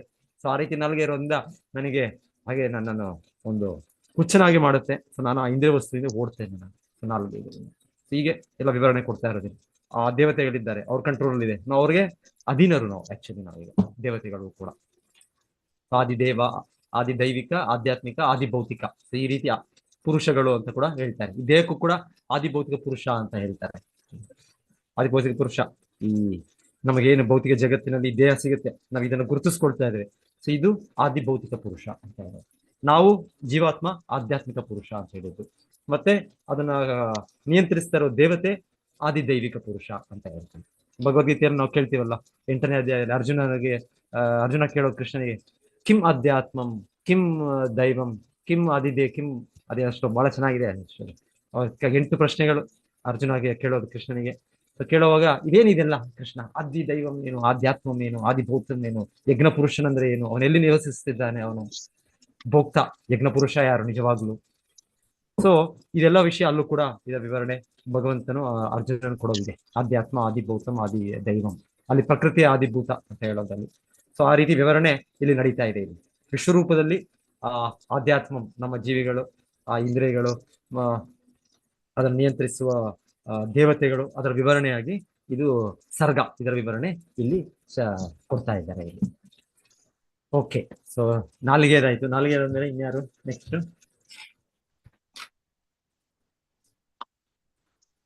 ಗಂಧ, ಅದು ಮೂಗು, ನಾಸಿಕ. ಯಾರು ಅದಕ್ಕೆ ದೇವತೆ? ಅದಕ್ಕೆ ಅಶ್ವಿನಿ ದೇವತೆಗಳು, ಅಶ್ವಿನಿ ಕುಮಾರರು. ಅಶ್ವಿನಿ ಕುಮಾರರು ಯಾರ ಮಕ್ಕಳು ಇವರು? ಇವರು ಸೂರ್ಯದೇವರ ಮಕ್ಕಳಲ್ಲ ಇವರು ಅಶ್ವಿನಿ ಕುಮಾರನು? ಹೌದು ಪ್ರಭುಜಿ. ಸೂರ್ಯ. ಸೂರ್ಯದೇವ, ಸೂರ್ಯ ಸೂರ್ಯ ದಿವಸ ಮತ್ತೆ ನಂತರ ಇವ್ರ ಅಸ್ತಿತ್ವ ಇವರು ನಾವು ನೋಡೋದು ಹೇಗೆ ಅಂದ್ರೆ ಸೂರ್ಯದೇವನಿಗೆ ಇಬ್ಬರು ಹೆಂಡತಿಯರು ಅನ್ಸುತ್ತೆ ಅವರಿಗೆ. ಮೊದಲ ಹೆಂಡತಿ ಏನೋ ಹೆಸರು? ಕನ್ಯಾದೇವಿ. ಛಾಯಾದೇವಿ. ಛಾಯಾ ಎರಡನೆಯವರು. ಮೊದಲವರು ಕನ್ಯಾ. ಸಂಧ್ಯಾ. ಎಸ್ ಸಂಧ್ಯಾ. ಎಸ್. ಸಂಧ್ಯಾ. ಹಾ, ಅವರಿಗೆ ಯಾರ್ಯಾರು ಮಕ್ಕಳು ಅವರಿಗೆ? ಅವರಿಗೆ ಯಮ ಮತ್ತೆ ಛಾಯಾ ಮಾರ್ತಾಂಡ. ಮಾರ್ತಾಂಡ. ಯಮ ಯಮುನಾ. ಹೇಳಿ, ನನಗೆ ಎಲ್ಲರೂ ಕೇಳಿಸೋದಿಲ್ಲ ನನಗೆ. ಯಮುನಿ. ಯಮರಾಜರು ಅವ್ರ ಮಗ. ಮತ್ತೆ ಯಮಗೆ ಯಾರು ಅವಳಿ ಜವಳಿ? ಯಮಿ. ಯಮುನಾದೇವಿ. ಸೊ ನೋಡಿ, ಯಮುನಾದೇವಿ ಅವ್ರು ಕೂಡ ಯಮುನಾ ತಂಗಿಯಾಗೋ ಇರೋ ಹುಟ್ಟದವ್ರು ಅವರು. ಎಸ್. ಮತ್ತೆ ಇನ್ನೊಬ್ರು ಹುಟ್ಟುತ್ತಾರೆ. ಇನ್ಯಾರು ಹುಟ್ಟುತ್ತಾರೆ ಅವ್ರಿಗೆ? ಮಾರ್ತಾಂಡ. ಛಾಯಾಗೆ. ಛಾಯಾ ಇನ್ನೊಂದು ಹೆಂಡತಿ. ಮತ್ತೆ ಇವ್ರಿಗೆ ಮೊದಲ ಪ್ರಭುಜಿ. ವೈವಸ್ವತ ಮನು. ಎಸ್, ಧನ್ಯವಾದ. ವೈವಸ್ವತ ಮನು. ಸೊ ನಮಗೆ ಯಾರು ನಾವು ಭಗವದ್ಗೀತೆ ಕೇಳ್ತಾ ಇದ್ದೇವೆ, ಆ ಮನು ಇಮಂ ವಿವಸ್ವತೆ ಯೋಗಂ ಪ್ರೋಕ್ತವಾನಹಂ ಅವ್ಯಯಂ. ಸೊ ಅಲ್ಲೇ ಈ ಮನು, ಇವತ್ತಿನ ಮನು ಅವರು ಈ ಸೂರ್ಯದೇವರ ಮಗ, ಸೂರ್ಯದೇವರ ಸನ್ಯಾ ಮತ್ತೆ ಇವರ ಮಗ. ಹೌದು ಹೌದು. ಮತ್ತೆ ಅದಕ್ಕೆ ಅದೇನೋ ಬರುತ್ತೆ ಅನ್ಸುತ್ತೆ ಅವ್ರಿಗೆ, ಇದನ್ನು ಸೂರ್ಯದೇವನ ಇದನ್ನು ತಡಿಲಿಕ್ಕಾಗಲ್ಲ, ಅವರ ಗಂಡನ ಇದನ್ನು, ಆ ಪ್ರಭೆಯನ್ನು ಇದನ್ನು. ಅದಕ್ಕೆ ಅವ್ರು ಏನ್ ಮಾಡ್ತಾರೆ, ಅವರದ ಒಂದು ವಿಸ್ತರಣೆ, ಛಾಯಾ, ಅವ್ರ ನೆರಳನ್ನು ಸೃಷ್ಟಿ ಮಾಡಿ ಅವ್ರು ಕಾಡಿಗೆ ಹೋಗ್ಬಿಡ್ತಾರೆ ತಪಸ್ಸೆಗೆ. ಇವ್ರಿಗೆ ಗೊತ್ತೇ ಆಗೋದಿಲ್ಲ ಇವ್ರು ಯಾರಿಗೆ, ಸೂರ್ಯದೇವನಿಗೆ. ಸೊ ನಂತರ ಏನೋ ಗೊತ್ತಾಗುತ್ತೆ ಒಂದು ಸಮಯದಲ್ಲಿ, ಅಯ್ಯೋ ಇದು ಇನ್ಯಾರೋ ಅಲ್ವಾ, ಇನ್ಯಾರೋ ವ್ಯಕ್ತಿ ಇವರು ಅಂತ. ಸೊ ಛಾಯೆ ಅವರ ಇದರಲ್ಲಿ ಎಷ್ಟೋ ಮತ್ತೆ ಮಕ್ಕಳು ಹುಡ್ತಾರೆ. ಯಾರು ಅವ್ರ ಮಕ್ಕಳು? ಶನಿ. ಛಾಯಾ ಮಾರ್ತಾಂಡ ಸಂಪುಟ. ಶನಿ ತಂಗಿ ಇದ್ದಾಳೆ ಮತ್ತೆ ಒಬ್ಳು. ಹಲವು ಜನ ಇದ್ದಾರೆ, ನೀವು ಹೇಳೋ ತರ ಇರ್ಬೋದು ಅವರು ಕೂಡ. ಇವರು ಕೂಡ ಅವರೇ ಅನ್ಸುತ್ತೆ. ಯಾರು ತ್ವಷ್ಟ ಅಲ್ಲ, ಯಾರು ವಿಶೇಷವಾಗಿದ್ದಾರೆ. ಈಗ ಯಾರು? ಅಶ್ವಿನಿ ಕುಮಾರ್ ಅವರ ಮಕ್ಕಳು ಅನ್ಸುತ್ತಲ್ಲ? ಅಶ್ವಿನಿ ಕುಮಾರ್. ಇವಳು ಕುದುರೆ ಆಗಿರ್ತಾಳೆ. ನಂತರ ಸೂರ್ಯದೇವ ಹೋಗಿ ಹುಡ್ಕೊಂಡು ಹೋಗ್ತಾನೆ ಮೊದಲನೇ ಹೆಂಡತಿನ. ಕುದುರೆ ಆಗಿರ್ತಾಳೆ. ಅವ್ರ ಜೊತೆಲಿ ಇದಾದಾಗ ಇವರು ಅಶ್ವಿನಿ ಕುಮಾರ್ ಹುಟ್ಟದಲ್ವ. ಮತ್ತೆ ಅಲ್ಲಿ ಅಶ್ವಿನಿ ದೇವತೆಗಳು ಹುಟ್ಟು. ಅಲ್ಲಿ ಅಶ್ವಿನಿ ದೇವತೆ ಹೋಗಿ ಹುಟ್ಟದು. ಓಕೆ ನೋಡಿ ಮಾತಾಜಿ, ನೋಡಿ ಫುಲ್ ನೆನಪಿಲ್ಲ. ಓಕೆ. ಸೊ ಅಶ್ವಿನಿ ಕುಮಾರ್ ನೀವು ಹೇಳಿದ್ದು ಅವ್ರ ಮೂಗಿನ ಇದರಿಂದ ಭಗವಂತನ ವಿಶ್ವರೂಪದ ಇದರಲ್ಲಿ ಆ ಮೂಗು ಹೇಗೆ ಸೃಷ್ಟಿ ಆಯ್ತು ವಿಶ್ವರೂಪಕ್ಕೆ, ಹಾಗಾದಾಗ ಸಮಸ್ತ ಜೀವಿಗಳ ಇದು ಕಾರಣವಾಗಿ, ಮತ್ತೆ ಅದರ ಅಧಿದೇವತೆ ಅಶ್ವಿನಿ ಕುಮಾರ್. ಓಕೆ, ಧನ್ಯವಾದ. ಮತ್ತೆ ನಂತರ ಕಣ್ಣು, ಚಕ್ಷು. ಎಸ್, ಚಕ್ಷು. ಸೊ ಅದಕ್ಕೆ ಯಾರು ದೇವತೆ? ಅಧಿದೇವತೆ ಸೂರ್ಯ. ಅಧಿದೇವತೆ ಸೂರ್ಯ. ಯಚ್ಚಕ್ಷುರೇಶ ಬ್ರಹ್ಮ ಸಂಹಿತಾಲು ಇರೋದು ಉತ್ತರ ವಿಶೇಷ. ಎಲ್ಲ ದೇವತೆಗಳು ಕೂಡ, ದೇವತೆಗಳಲ್ಲಿ ಒಂದು ರಾಜ ಅಂತ. ದೇವತೆಗಳ ರಾಜ ಇಂದ್ರ, ಅದೇ ಎಲ್ಲ ಗ್ರಹಗಳ ರಾಜ ಸೂರ್ಯ. ಯಶ್ಚಕ್ಷುರೇಶ ಸವಿತಾ ಸಕಲ ಗ್ರಹಣ ರಾಜ ಸಮಸ್ತ ಮೂರ್ತಿ ಅಶೇಷ ತೇಜ. ಅದು ಭಗವಂತನ ಇನ್ನೊಂದು ವಿಶೇಷವಾದ ಒಂದು ವಿಸ್ತರಣೆ. ಒಂದು ಆ ರೀತಿಯಲ್ಲಿ ಕೂಡ ಸೂರ್ಯದೇವ, ಸೂರ್ಯನಾರಾಯಣ ಅಂತ ಹೇಳೋದು ಕೂಡ ಇದೆ. ಅದಕ್ಕೂ ಅವರು ದೇವತೆ ಅವರಿದ್ದಾರೆ. ನಂತರ ಕಿವಿಗಳು. ಅದಕ್ಕೆ ಯಾರು ದೇವತೆ? ಅಧಿದೇವತೆ ಶ್ರವಣ ದೇವತೆ. ದಿಗ್ದೇವತೆಗಳು. ಇದು ಡೈರೆಕ್ಷನ್ ದಿಗ್ದೇವತೆ ಅಂತ ಹೇಳ್ತಾ ಇದ್ದಾರೆ. ಒಂದೊಂದು ಈ ಡೈರೆಕ್ಷನ್ 8-10 ಡೈರೆಕ್ಷನ್ ಅಂತ ಹೇಳ್ತಾರೆ, ಮೇಲೆ ಕೆಳಗೆ ಎಲ್ಲ ಅವ್ರದ್ದು ಹೇಳ್ತಾರೆ. ಇನ್ನು ಗೊತ್ತಿಲ್ಲ ನನಗೆ. ಈಗ ಸಪರೇಟ್ ಇದಕ್ಕೆ ಒಂದೊಂದು ದೇವತೆಗಳೇ. ಇಂದ್ರ, ಯಮುನಾ, ಇಂದ್ರ, ವರುಣ, ಅಗ್ನಿ, ಯಮ, ಇವರೆಲ್ಲ ಕಂಟ್ರೋಲ್ ಮಾಡ್ತಾರೆ. ದಿಗ್ದೇವತೆ ವಿಶೇಷವಾಗಿ ಇದೆಯಾ ಏನೋ ನೋಡೋಣ. ದಿಗ್ದೇವತ ನಂತರ ಇನ್ನೇನಿತ್ತು? ಚರ್ಮ. ಕರ್ಮೇಂದ್ರಿಯಗಳ ಬಗ್ಗೆ ಬರುತ್ತೆ ಪ್ರಭುಜಿನ. ಕರ್ಮೇಂದ್ರಿಯಗಳು ಸ್ಟಾರ್ಟ್ ಆಯ್ತು. ಇಲ್ಲಿ ನೋಡೋಣ. ಸೊ ಕೈಗಳು ಬಂದಾಗ, ಕೈಗಳಿಗೆ ಅವ್ರು ಹೇಳಿದ್ರು ನಾವು ಇಂದ್ರದೇವರು ಅವ್ರ ಸೃಷ್ಟಿ. ಅವರು ಇಂದ್ರ ಕೈಗಳಿಗೆ ಅವರು ಅಧಿದೇವತೆ, ಆ ಶಕ್ತಿ, ಅದನ್ನ ರಕ್ಷಣೆ ಮಾಡೋದು, ಅದ್ರ ದೇವೇಂದ್ರ. ಇನ್ನ ನಮ್ಗೆ ಏನಾದ್ರು ಆ ರೀತಿ ಒಂದು ಬಲ ಬೇಕು, ಇನ್ನೊಂದು ಬೇಕು, ಬೇರೆ ಜೀವಿಗಳನ್ನ ಮೇಲೆ ಪ್ರಭುತ್ವ ಸಾಧಿಸಬೇಕು ಅಂದ್ರೆ ಇಂದ್ರನ ಪೂಜಿಸಬಹುದು, ಆ ಒಂದು ಶಕ್ತಿಯನ್ನು ಪಡಿಬಹುದು. ಅವ್ರ ಅಧಿದೇವತೆ ಅವರು. ನಾವು ಮಾಡೋದು ಅಗತ್ಯ ಇಲ್ಲ, ಭಕ್ತರು ಇದೆಲ್ಲ ಮಾಡೋದ್ ಬೇಕು. ಇಲ್ಲ ಅಂದ್ರೆ ಸಾಮಾನ್ಯವಾಗಿ ಭೌತಿಕವಾಗಿ ಯಾರ ಧರ್ಮ ಪಾಲನೆ ಮಾಡ್ತಾರೆ ಅಂದ್ರೆ ಅವ್ರು ಈ ರೀತಿ ಕೂಡ ಅವರು ಭೌತಿಕ ಲಾಭವನ್ನು ಪಡಿಬಹುದು. 25 ಆಗಿದೆ, 26 ಅಲ್ಲ ಈಗ. ಕಾಲುಗಳು 25. ಆಮೇಲೆ ಕಾಲುಗಳು ಬಂತು ಉಪೇಂದ್ರ. ತಾಳು ತಾಳು ತಾಳು. ಹ್ಮ್. ಕಾಲು ಕಾಲು ಬಂತು, ಕಾಲು ಕಾಲು ಕಾಲು. ಕಾಲುಗಳು ಬಂತು. 26 25 ಪ್ರಭುಜಿ, ಕಾಲುಗಳು 25 ಕಾಲುಗಳು, ಕಾಲುಗಳು. ನಿಯಂತ್ರಣ ದೇವತೆ ವಿಷ್ಣು. ವಿಷ್ಣು ಗತಿಂ ಉಪೇಂದ್ರ. ಜಿಗೀಷತ ಪಾದೌ ವಿಷ್ಣು ಗತಿ ಜಿಗಿತ್ ರುರುಹಾತೆ ಅಭಿಕಾಮಿಕಂ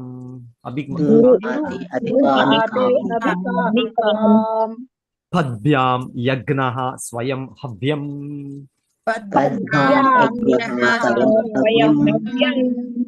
ಕರ್ಮಭಿಃ ಕ್ರಿಯತೆ ನೃಭಿಃ.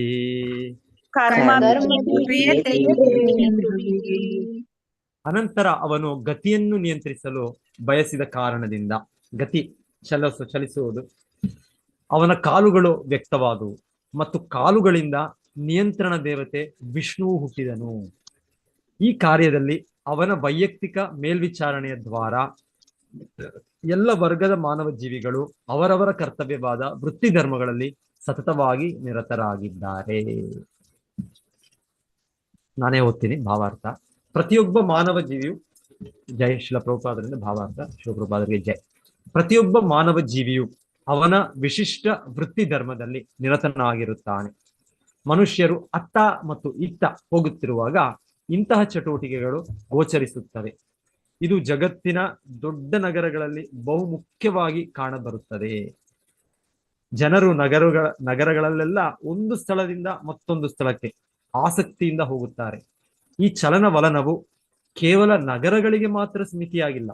ನಗರಗಳ ಹೊರಗೆ ಒಂದು ಸ್ಥಳದಿಂದ ಮತ್ತೊಂದು ಅಥವಾ ಒಂದು ನಗರದಿಂದ ಮತ್ತೊಂದಕ್ಕೆ ವಿವಿಧ ವಾಹನಗಳ ಮೂಲಕ ಕೂಡ ಆಗುತ್ತದೆ.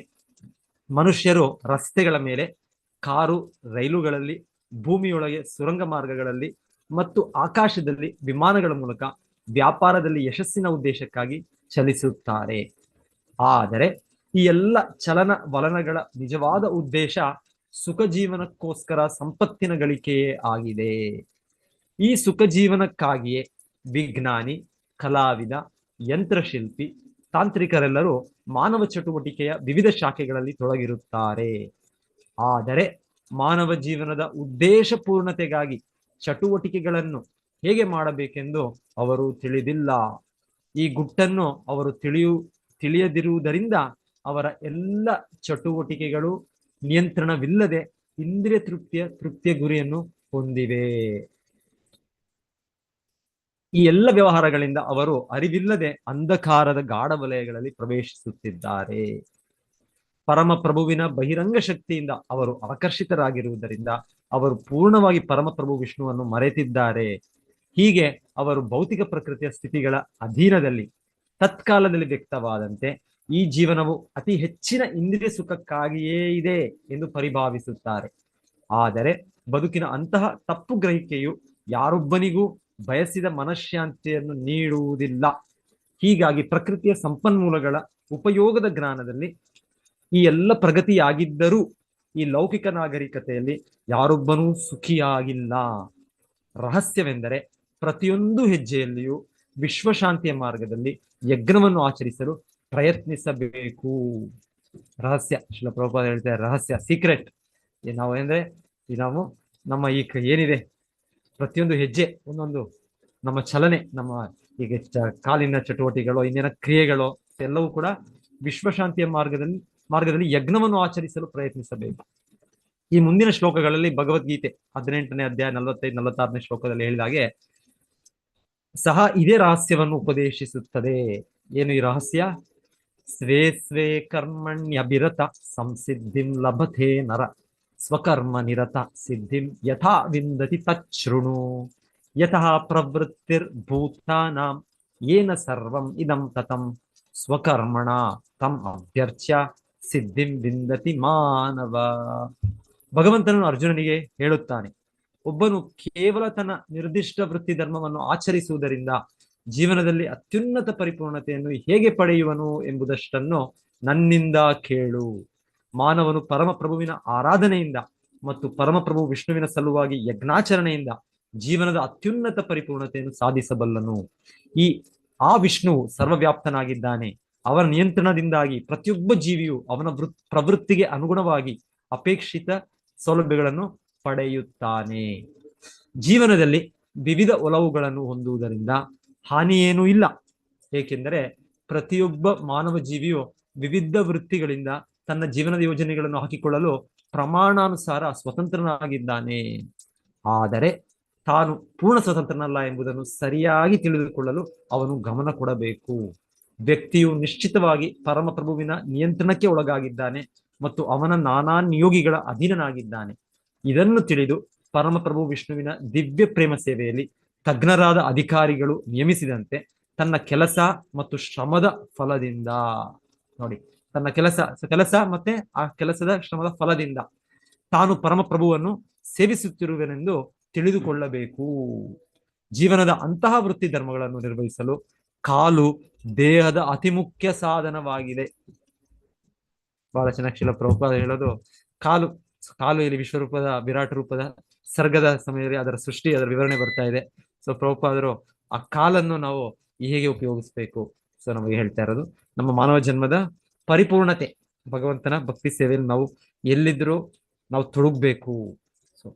ಸೊ ಸ್ಥಾನೇ ಸ್ಥಿತ, ಸೊ ಎಲ್ಲಿದ್ರು ನಾವು ಶ್ರವಣ ಮಾಡ್ಬೇಕು. ಶ್ರವಣ ಮಾಡಿ ನಮ್ಮ ಚಟುವಟಿಕೆಗಳು ಕಾಲಿನಿಂದನೇ ಏನು ಕೂಡ ಎಲ್ಲಿ ಕಾಲಿಲ್ಲದೆ ಏನಾಗತ್ತೆ, ನಮ್ಗೆ ಕಾಲು ತುಂಬಾ ಮುಖ್ಯ ನಮಗೆ.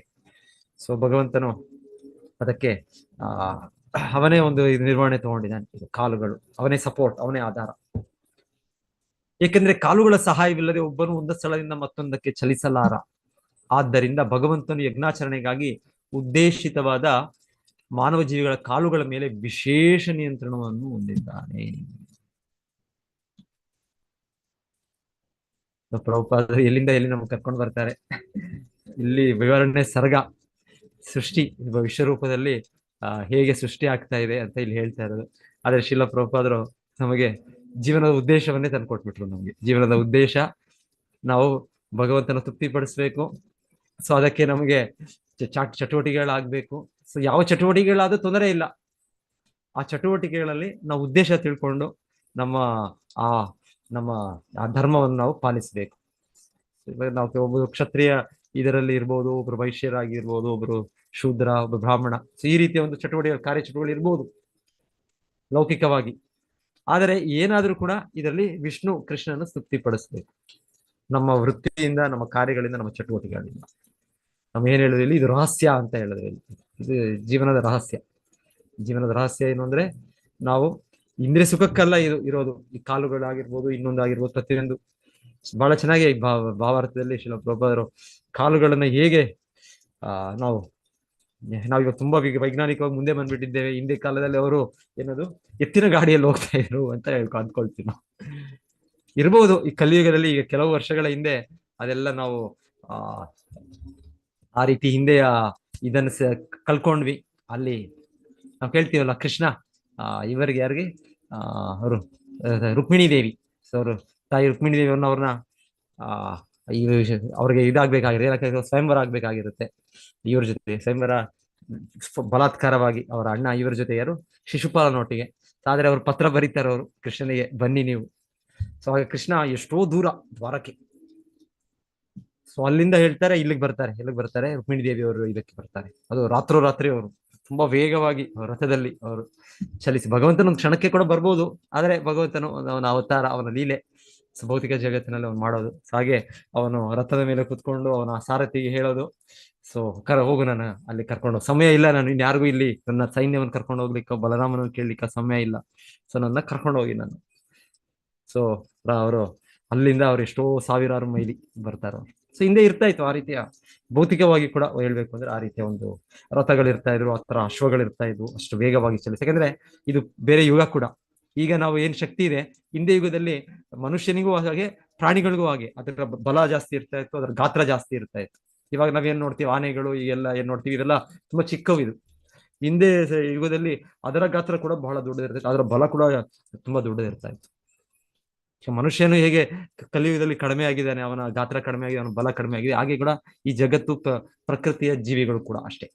ಸೊ ಹಾಗೆ ಹಿಂದೆ ಅವ್ರಿಗೆ ಇದ್ದ ಅವರ ರಥಗಳಿಗೆ ಆ ಕುದುರೆಗಳು, ಈ ಆನೆಗಳು, ಅದು ತುಂಬಾ ವೇಗವಾಗಿ ಅವು ಚಲಿಸ್ತಾ ಇತ್ತು, ಹಾಗೂ ಕೂಡ ಇತ್ತು. ಇವಾಗ ನಮ್ಗೆ ಆ ರೀತಿಯ ಒಂದು ಇದಿಲ್ಲ. ಪ್ರಾಣಿಗಳಿಲ್ಲ. ನಾವು ಹಾಗಾಗಿ ನಾವು ಯಂತ್ರಗಳನ್ನ ನಿರ್ಮಾಣ ಮಾಡಿದ್ದೇವೆ. ಈ ಯಂತ್ರಗಳು ನಾವು ಏನೋ ಕಂಡುಹಿಡಿದಿದ್ದೇವೆ. ಈ ದೊಡ್ಡ ಕಂಡುಹಿಡಿದಿರೋದು ನಾವು ವಿಮಾನ. ಸೊ ಪ್ರಭುಪಾದರು ಹೇಳೋದು, ಎಂತ ವಿಮಾನ ಕಂಡುಹಿಡಿದಿರ ನೀವು? ತಗಡಿನ ವಿಮಾನ ನೀವು ಕಂಡುಹಿಡಿದಿರೋದು ನೀವು. ತಗಡು. ನಾವು ಇವಾಗ ಎಷ್ಟೊಂದು ಪಾತ್ರೆಗಳಲ್ಲಿ ನೋಡ್ತೀವಲ್ಲ, ನೋಡುವಾಗ ತಗಡುದಂದ್ರೆ ಅದು ಮಾಡ್ಬೇಕಾಗತ್ತೆ. ಈಗ ನಾವು ಇರೋ ಸಮಯದಲ್ಲಿ ನಮಗೆ ತಗಡು ಏನ್ ಮಾಡೋದು ನಾವು. ಆದ್ರೆ ಬೆಸ್ಟ್ ಯಾವಾಗ್ಲೂ ಹೇಳ್ತಾರೆ, ಹಿಂದೆ ಮಾಡ್ತಾ ಇದ್ರು ಯಾವ್ದು ಕಾಪರ್, ಬ್ರಾಸ್. ಸೊ ಅದು ಬೆಟರ್. ಇಲ್ಲ ಅಂದ್ರೆ ಚಿನ್ನ ಬೇಡ, ಚಿನ್ನದ ತಟ್ಟೆಯಲ್ಲಿ ತಿಂತಾ ಇರೋರು, ಆದ್ರೆ ತಯಾರಿ ಮಾಡೋದಿಲ್ಲ. ಅಟ್ಲೀಸ್ಟ್ ಇದ್ರಲ್ಲಿ ಮಾಡ್ತಾ ಇದ್ರು, ಯಾವ್ದ್ರಲ್ಲಿ, ತಾಮ್ರದಲ್ಲಿ ಮಾಡ್ತಾ ಇದ್ರು, ಇನ್ನೊಂದ್ರಲ್ಲಿ ಮಾಡ್ತಾ ಇದ್ರು. ಇವಾಗ ನಾವೆಲ್ಲವೂ ಕೂಡ ಸ್ಟೈನ್ಲೆಸ್ ಸ್ಟೀಲ್ ಮತ್ತೆ ಇಲ್ಲ ಅಲ್ಯೂಮಿನಿಯಂ, ತಗಡು. ಹಾಗೆ ವಿಮಾನ ಕೂಡ ನಾವು ತಯಾರಿ ಮಾಡಿದ್ರು. ವಿಮಾನ ನಾವು ಎಷ್ಟು ಇಲ್ಲಿಂದ ಅಮೆರಿಕೆಗೆ ಹೋಗ್ಬಿಡ್ತೇವೆ ನಾವು. ಇಲ್ಲಾಂದ್ರೆ ಇನ್ನ ಸಾಮರ್ಥ್ಯದಲ್ಲಿ ಜನರೇನ್ ಮಾಡ್ತಾರೆ, ಪ್ರೈವೇಟ್ ಜೆಟ್ ತಗೊಳ್ತಾರೆ. ಪ್ರೈವೇಟ್ ಅವ್ರದೇ ಒಂದು ಸ್ವಂತ, ಅವರು ಫ್ಯಾಮಿಲಿ, ಅವ್ರ ಕುಟುಂಬ ಹೋಗೋದಕ್ಕೆ ಅವರು ಒಂದ್ ಕಡೆಯಿಂದ ಇನ್ನೊಂದ್ ಕಡೆ, ಅದರಲ್ಲ ಎಲ್ಲ ವ್ಯವಸ್ಥೆ ಇರುತ್ತೆ. ಸೊ ಆದ್ರೆ ಎಂತ ವಿಮಾನ ಇದು? ತಗಡಿನ ವಿಮಾನ. ಎಷ್ಟಾದ್ರೂ ತಗಡಿಂದ ಆಗಿರೋದು ಅಷ್ಟೇ. ನಾವು ಪೇಂಟ್ ಮಾಡ್ಬೋದು ಇದಕ್ಕೆ, ಒಂದು ಸ್ಪ್ರೇ ಪೇಂಟ್ ಕೊಟ್ಟು ಆಯಿಲ್ ಕೊಟ್ಟು ಚಮಕ್ ಅಂತ ಅದು ಥಳ ಅನ್ನುತ್ತೆ ಅಷ್ಟೇ. ಇದು ನಮ್ಮ ವಾಹನಗಳು, ದ್ವಿಚಕ್ರ ವಾಹನಗಳು, 4 ಚಕ್ರ ವಾಹನಗಳು, ಇದೆಲ್ಲ ಇದು ಹೊಳಪು ಅಷ್ಟೇ. ಇದು ಆಕ್ಚುಲಿ ಇದು ಒಂದು ರೀತಿ ನಾವು ಆ ಗುಣದಲ್ಲಿರುವಾಗ ನಮ್ಗೆ ಇದು ಆಕರ್ಷಣೆ ಆಗುತ್ತೆ. ಸೊ ಮೊನ್ನೆ ಕೂಡ ಯಾವ್ದೋ ಒಂದು ವಿಷಯದಲ್ಲಿ ನಮ್ಮ ಒಂದು ಪ್ರಿಂಟಿಂಗ್ ಮಾಡ್ತಾ ಇದ್ರು. ನನಗೆ ತುಂಬಾ ಒಂದು ಆಕರ್ಷಣೆ ಆಯ್ತು. ಒಂದು ಪ್ರಿಂಟಿಂಗ್ ಯಾವ್ದೋ ಒಂದು ಮ್ಯಾಟರ್ ಯಾರಿಗೋ ತೋರಿಸ್ಲಿಕ್ಕೆ, ಈ ತರ ಪ್ರಾಜೆಕ್ಟ್ ನಮ್ದು ಬರ್ತಾ ಇದೆ, ನಮ್ದು ಈ ತರ ಗೀತಾ ಕಾಲೇಜ್ ಆರಂಭಿಸ್ತಾ ಇದೀವಿ ಅಂತ. ಸೊ ನನಗೆ ಅದು ಪ್ರಿಂಟ್ ಮಾಡುವಾಗ 2 ಆಪ್ಷನ್ ಹೇಳಿದ್ರು ಅವ್ರು. ಇದು ಥಳಿಸುವ ಪೇಪರ್ ಅಂತ ಏನ್ ಹೇಳಿದ್ರು, ಗ್ಲಾಸಿ ಪೇಪರ್ ಅಂತ ಹೇಳಿದ್ರು, ಮತ್ತೆ ಮ್ಯಾಟೆಡ್ ಅಂತ ಹೇಳಿದ್ರು. ಸೊ ನಾನು ಈ ಗುಣದಲ್ಲಿ ಇರೋದು, ನನಗೆ ಅದು ಮಾಡ್ಸೋಣ ಅಂತ ಮಾಡಿಸಿದೆ ನಾನು 2 ಕಾಪಿ. ಮತ್ತೆ ಅದು ಮ್ಯಾಟೆಡ್, ಅದು ಸಾಧಾರಣ ಒಂಥರ ಏನೋ ಶಾಂತವಾಗಿದೆ ನೋಡೋಕೆ. ಅದು ನನಗೆ ಇಷ್ಟ ಇಲ್ಲ ಮಾಡೋಕೆ, ಆದ್ರೆ ನನಗೆ ಗೊತ್ತು. ಸೊ ನಾನು ಇದು ನನ್ನ ಹಿರಿಯರು, ನಾಮನಿಷ್ಠ ಪ್ರಭುಗಳಿಗೆ ಇದು ಇಷ್ಟ ಆಗುತ್ತೆ ಎಲ್ಲ ನನಗೆ ಗೊತ್ತು. ಹಾಗೆ ನಾನು ಅದು ಕೂಡ ಒಂದು ಪ್ರಿಂಟ್ ಮಾಡಿದೆ. ಅವ್ರಿಗೆ ಫಸ್ಟ್ ನೋಡಿದ್ದೆ, ಅವ್ರಿಗೆ ಇದೇನಿದು, ಇದು ತಳ ಇದು ಈ ತರ ಇದೆ, ಇದು ಆಕರ್ಷಣೆ ಇದೆ, ಇದು ಬೇಡ, ಇದು ಸಿಂಪಲ್ ಆಗಿರ್ಬೇಕು, ವಿಷಯ ಮುಖ್ಯ ಅಂತ. ಸೊ ನಂತರ ಅವ್ರ ಜೊತೆ ಇನ್ಯಾರು ಭೇಟಿ ಮಾಡಕ್ ಹೋಗಿದ್ದು. ಸೊ ಮೊದಲ ವ್ಯಕ್ತಿಗೆ ಅವರು ಆ ಯಾವ್ದು ಸಾಧಾರಣ ಪ್ರತಿ ಇತ್ತು ಅದನ್ನ ಗಿಫ್ಟ್ ಮಾಡ್ಬಿಟ್ರು, ಕೊಡುಗೆ ಕೊಟ್ಬಿಟ್ರು. ನಂತರ ಇನ್ನೊಂದು ವ್ಯಕ್ತಿ ಹತ್ರ ಹೋದಾಗ, 2ನೇ ವ್ಯಕ್ತಿಗೆ ಅದು ಆ ಕಾಪಿ ಇಲ್ಲ, ಅದು ಯಾವ್ದು ತಳಮಳ ಇಲ್ಲದೆ ಸಿಂಪಲ್ ಆಗಿ ನೇರವಾಗಿರೋದು. ಆಗ ತಳಮಳ ಇರೋ ಕಾಪಿ ಕೊಟ್ಟಿದ್ದು. ಆ ವ್ಯಕ್ತಿ ಕೂಡ ಅವರು ಒಂದು ಭಕ್ತರೇ ಅವರು. ಆದರೆ ಭಕ್ತರು ಕೂಡ ಮತ್ತೆ ಅಷ್ಟು ನೀವು ಹೇಳೋದು ಫುಲ್ಲ ನಮ್ಮ ಪ್ರಕ್ರಿಯೆಯಲ್ಲಿ ಇದ್ದಾರೆ ಅಂತಲ್ಲ, ಆದರೆ ಆ ಸತ್ವಗುಣದಲ್ಲಿ ಇರೋದ್ರೆ ಆ ವ್ಯಕ್ತಿ ಕೂಡ ಗುರುತು ಹೇಳಿದ್ದು, ಇದು ಏನಿದು, ಇದು ಇಷ್ಟೇ ರೀತಿ ನೀವು ಮುದ್ರಣ, ಒಳ್ಳೇದು ನೀವು ಮುದ್ರಣ ಮಾಡಿದ್ದು, ಆದ್ರೆ ಏನಾದ್ರೂ ಒಂದು ಸರಳ ರೀತಿಯಲ್ಲಿ ಒಂದೇನು ಅಷ್ಟು ನೀವು ಮುದ್ರಣ ಮಾಡ್ಬೋದಾಗಿತ್ತಲ್ಲ. ಸೊ ನನಗೆ ಅನ್ನಿಸ್ತು ಆಗ, ಇವರ ಚಿಂತನೆನೂ ಕರೆಕ್ಟು, ನಮ್ಮ ಹಿರಿಯರು ಯಾರು ಇವರ ಚಿಂತನೆ ಒಂದೇ ಇದೆ. ಎರಡು ಕೂಡ ಅವರು ಸತ್ವಗುಣದಲ್ಲಿ ಅವ್ರು ಇರೋದ್ರಿಂದ ಅವರಿಗೆ ಈ ತಳಮಳ ಇದು ಆಕರ್ಷಣೆ ಇಲ್ಲ. ನಮಗಂದ್ರೆ ತಳಮಳ ಚಮತ್ಕಾರ ಏನೂ ಇಲ್ಲ. ಈ ತಗಡಿನ ವಿಮಾನವನ್ನು, ತಗಡಿನ ಕಾರನ್ನು ನಾವು ಹೊಳಪಾಗಿ ನಾವು ಪೇಂಟ್ ಮಾಡ್ಬಿಟ್ರೆ, ಅದಕ್ಕೆ ಒಂದು ಹೆಡ್ಲೈಟ್ಸ್ ಇದು ಕೊಟ್ಬಿಟ್ರೆ ನಮಗೆ ನನಗೆ ಇಂಥ ದೊಡ್ಡ ಗಾಡಿ ಸಿಕ್ಬಿಡ್ತು, ಇಲ್ಲ ದೊಡ್ಡ ವಾಹನ ಸಿಕ್ಬಿಡ್ತು ಅಂತ ನಮ್ಮ ಜೀವನ ಪರಿಪೂರ್ಣತೆ ಆಗೋಯ್ತು. ಹಾಗೆ ಜನರು ಹುಚ್ಚರು, 1 ಕಾರು, 2 ಕಾರು, 4 ಕಾರು, 10 ಕಾರು, ಇದೆಲ್ಲ ಕೇಳ್ತೇವೆ ನಾವು. ಯಾಕಂದ್ರೆ ಹುಚ್ಚತನ, ಹೀಗೆ ಮಾಯ ಜೀವನ, ಇದಕ್ಕೆ ಸಂತೃಪ್ತಿ ಅನ್ನೋದೇ ಇಲ್ಲ, ಇದಕ್ಕೆ ಲೋಭಕ್ಕೆ, ಇದಕ್ಕೆ. ಆಮೇಲೆ ಕಾರ್ ಏನು ನಮ್ಗೆ ಒಂದು ಸ್ಥಳದಿಂದ ಇನ್ನೊಂದು ಸ್ಥಳಕ್ಕೆ ಹೋಗ್ಬೇಕು ಅಷ್ಟೇ. ಆದ್ರೆ ನಮಗೆ ಇಲ್ಲ, ಅದಕ್ಕೆ ಅದು 30 ಲಕ್ಷದ ಕಾರು, ಅದು 50 ಲಕ್ಷದ ಕಾರು, ಅದು 2 ಕೋಟಿ ಕಾರು, ಅದು 10 ಕೋಟಿ ಕಾರು ಯಾಕೆ ಬೇಕು? ನಮಗೆ ಬೇಕಾಗಿರೋದು ಕಾರ್ ಏನದು, ಒಂದು ಸ್ಥಳದಿಂದ ಇನ್ನೊಂದು ಸ್ಥಳಕ್ಕೆ ಹೋಗ್ಲಿಕ್ಕೆ ನಮಗೆ ಅನುಕೂಲ ಮಾಡ್ಕೊಡಕ್ಕೆ ಬೇಕಷ್ಟೇ. ಅದನ್ನು ನಾವು ಈ ತರ ಕಾರ್ ಬೇಕು, ಆ ತರ ಕಾರ್ ಬೇಕು, ಈ ತರ 50 ಲಕ್ಷದ್ದು, 80 ಲಕ್ಷದ್ದು, ಅದು ಇದರಲ್ಲಿ 2 ಫೀಚರ್ ಎಕ್ಸ್ಟ್ರಾ ಇದೆ, ಅದರಲ್ಲಿ ಅದು ಅಷ್ಟು ಸ್ಪೀಡಾಗಿ ಹೋಗುತ್ತೆ, ಅದು ಇನ್ನೊಂದಿದೆ, ಆ AC ಇದೆ, ಇಲ್ಲ ಆ ತರ ಇದೆ, ಏಕೆ? ಆದ್ರೆ ಹೇಳೋದು ಬಹಿರಂಗ ಶಕ್ತಿ, ಭಗವಂತನ ಬಹಿರಂಗ ಶಕ್ತಿ ಹೇಗೆ ಮಾಡುತ್ತೆ ನಮಗೆ ಅಂದ್ರೆ, ನಾವು ಬೇಡದೇ ಇರೋ ವಸ್ತುಗಳಲ್ಲಿ ಅದಕ್ಕೋಸ್ಕರ ಶ್ರಮಿಸುತ್ತಾ, ಅದಕ್ಕೊಂದು ಲೋನ್ ಮಾಡ್ತಾರೆ ಜನರು. 50 ಲಕ್ಷ 80 ಲಕ್ಷ ದೊಡ್ಡ ತಗೊಂಡು ಯಾಕೆ ಬೇಕು? ನಿಮ್ಗೆ ಒಂದು ಸ್ಥಳದಿಂದ ಇನ್ನೊಂದು ಸ್ಥಳಕ್ಕೆ ಚಲಿಸುವ ಒಂದು ವಾಹನ ಬೇಕು. ಇವಾಗ ಮಂಗಳೂರು ಇಂತ ಇದೆ, ಪ್ರತ್ಯೇಕವಾಗಿ ಈ ತರ ಸ್ಥಳಗಳಲ್ಲಿ ಅಗತ್ಯ ಇದೆ. ಮಳೆ ಆದ್ರೆ 6 ತಿಂಗಳು ಮಳೆ ಬರುತ್ತೆ. ಇಲ್ಲ ಇವಾಗ ಇನ್ನೊಂದು ಇದರಲ್ಲಿ ಇರೋ ಇದರಲ್ಲಿ ಒಂದು ರಕ್ಷಣೆಯೂ ಕೂಡ ಹೇಳ್ಬೋದು ನೀವು ಬೇಕಾದ್ರೆ. 2 ವೀಲರ್ಗಿಂತ ಅಟ್ಲೀಸ್ಟ್ 4 ವೀಲರ್ ಸ್ವಲ್ಪ ರಕ್ಷಣೆ ಅಂತ ಹೇಳ್ಬೋದು. ಯಾಕಂದ್ರೆ ಈ ಅಪಘಾತಗಳು ಇದೆಲ್ಲ ನೋಡ್ತೀವಿ ಈ ರೀತಿ. ಸೊ ಆ ರೀತಿಯಲ್ಲಿ ನಮಗೆ ಏನ್ ಬೇಕು ಅದು ಅಷ್ಟೇ ಅದರ ಒಂದು ಪ್ರಯೋಜನ. ಅದಕ್ಕೆ ನಾವು ತೃಪ್ತರಾಗಿ, ನಮ್ಮ ಉದ್ದೇಶ ಏನು, ನಾವು ಭಕ್ತಿ ಮಾಡ್ಬೇಕು. ಈ ಭಕ್ತಿ ಮೂಲಕ ಭಗವಂತನ ತೃಪ್ತಿ ಮಾಡಿಸ್ಬೇಕು. ನಾವು ಅದು ಬಿಟ್ಬಿಟ್ಟು ಈ ತರ ಕಾರ್ ಬೇಕು, ಈ ತರ ವಾಹನ ಬೇಕು, ಇದರಿದ್ರೆ ನನ್ನ ಪರಿಪೂರ್ಣತೆ, ಇದೆಲ್ಲದ್ರೆ ನನಗೆ ಏನೋ ಕಳ್ಕೊಂಡಿದ್ದೀನಿ ಜೀವನದಲ್ಲಿ, ಇಲ್ಲ, ಬೇಕಾಗಿಲ್ಲ, ಇದರೆಲ್ಲ ಅಗತ್ಯ ಇಲ್ಲ. ಏನಿದೆ. ಸೊ ಬಹಳ ಚೆನ್ನಾಗಿ ಶ್ರೀಲ ಪ್ರಭುಪಾದರು ಎಲ್ಲಿಂದ ಎಲ್ಲಿ ನಮಗೆ ವಿಷಯವನ್ನು ತಿಳಿಸ್ತಾರೆ. 26 ನಿರಭಿದ್ಯತಾ ಶಿಷ್ಣೋ ವೈ ನಿರಭಿದ್ಯತಾ ಶಿಷ್ಣೋ ವೈ ಪ್ರಜಾನಂದ ಅಮೃತಾರ್ಥಿನಃ ಉಪಸ್ಥ ಆಸೀತ್ ಕಾಮಾನಾಂ ಪ್ರಿಯಂ ತದ್ ಉಭಯಾಶ್ರಯಂ.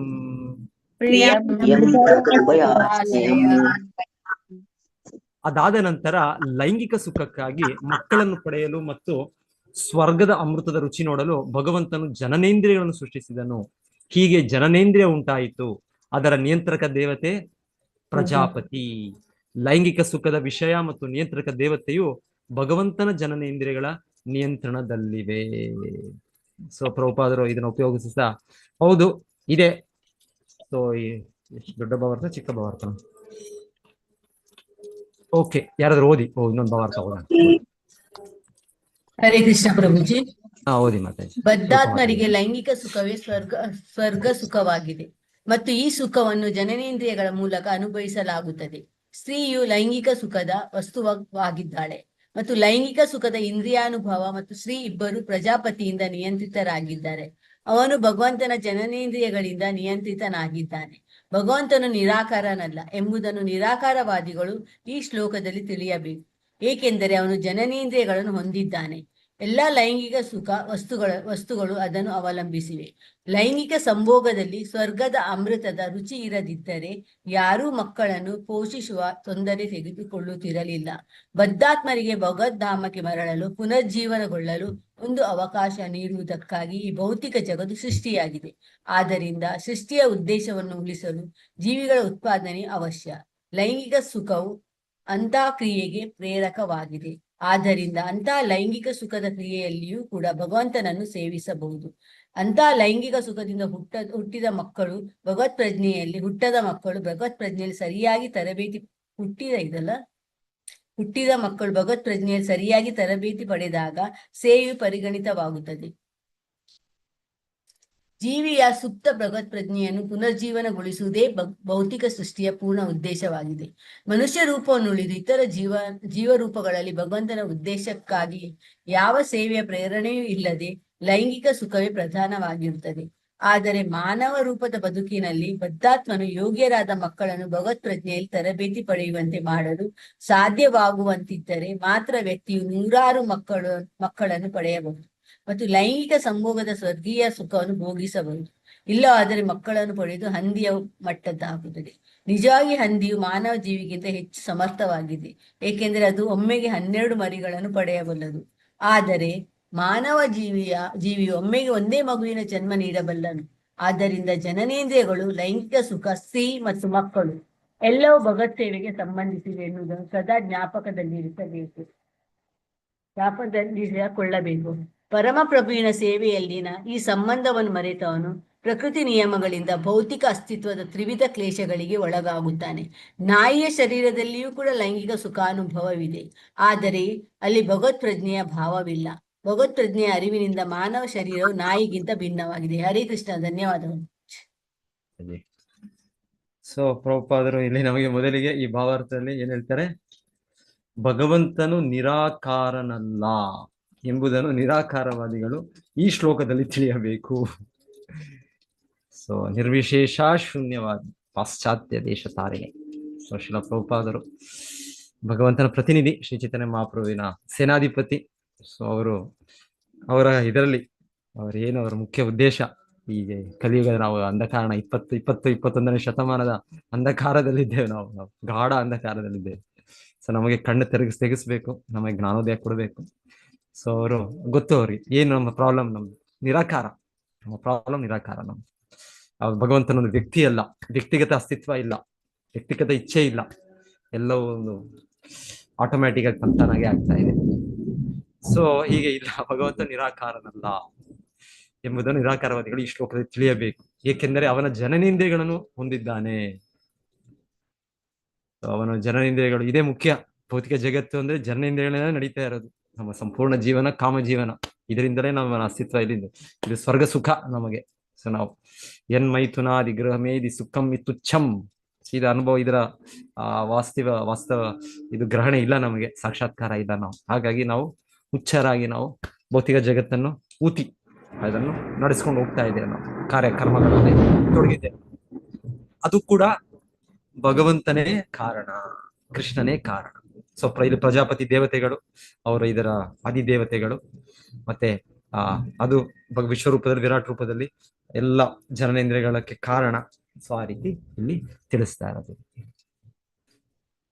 ಸೊ ಪ್ರಭುಪಾದ ಗುರುಗಳು ಹೇಳ್ತಾ ಇದ್ದೀರಂತೆ, ಸೊ ನಾನು ಬೇಕಾದ್ರೆ 1000 ಸಲ ನಾನು ಆ ಲೈಂಗಿಕ ಸುಖ ಇದರಲ್ಲಿ ತೊಡಗ್ಬೋದು ನಾನು, ಆದ್ರೆ ಆ ರೀತಿಯ ಸಂತಾನವು ಉತ್ಪತ್ತಿ ಮಾಡಬಹುದು. ಆದ್ರೆ ನಾನು ಆತರ ಇಲ್ಲ, ಅವರು ಆಚಾರ್ಯರು ಅವ್ರು ಮಾಡ್ಬೋದು, ಆದ್ರೆ ಅವ್ರು ಹೇಳೋದು ಸೊ ಆ ರೀತಿ ಗೃಹಸ್ಥ ಜೀವನ ಇದ್ದರೆ ನೋ ಪ್ರಾಬ್ಲಮ್. ಸೊ ಏನು ಭಗವದ್ಗೀತೆ ಕೃಷ್ಣ ಹೇಳೋದು, ಧರ್ಮ ಅವಿರುದ್ಧ ಕಾಮೋ ಅಸ್ಮಿ.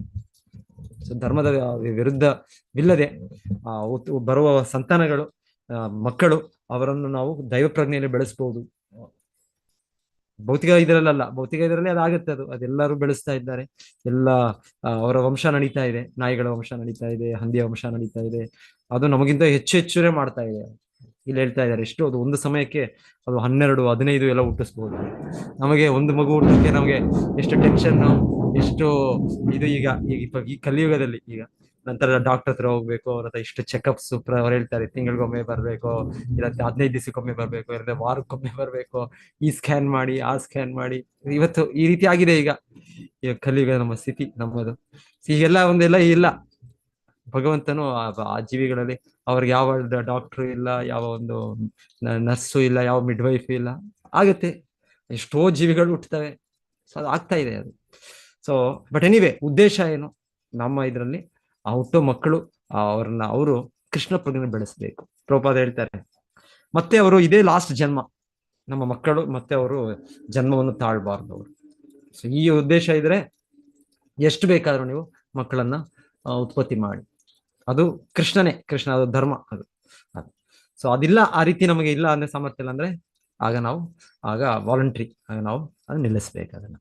ಸೊ ಇದು ಮುಖ್ಯ ಇದು. ಸೊ ತೊಂದರೆ ಇಲ್ಲ.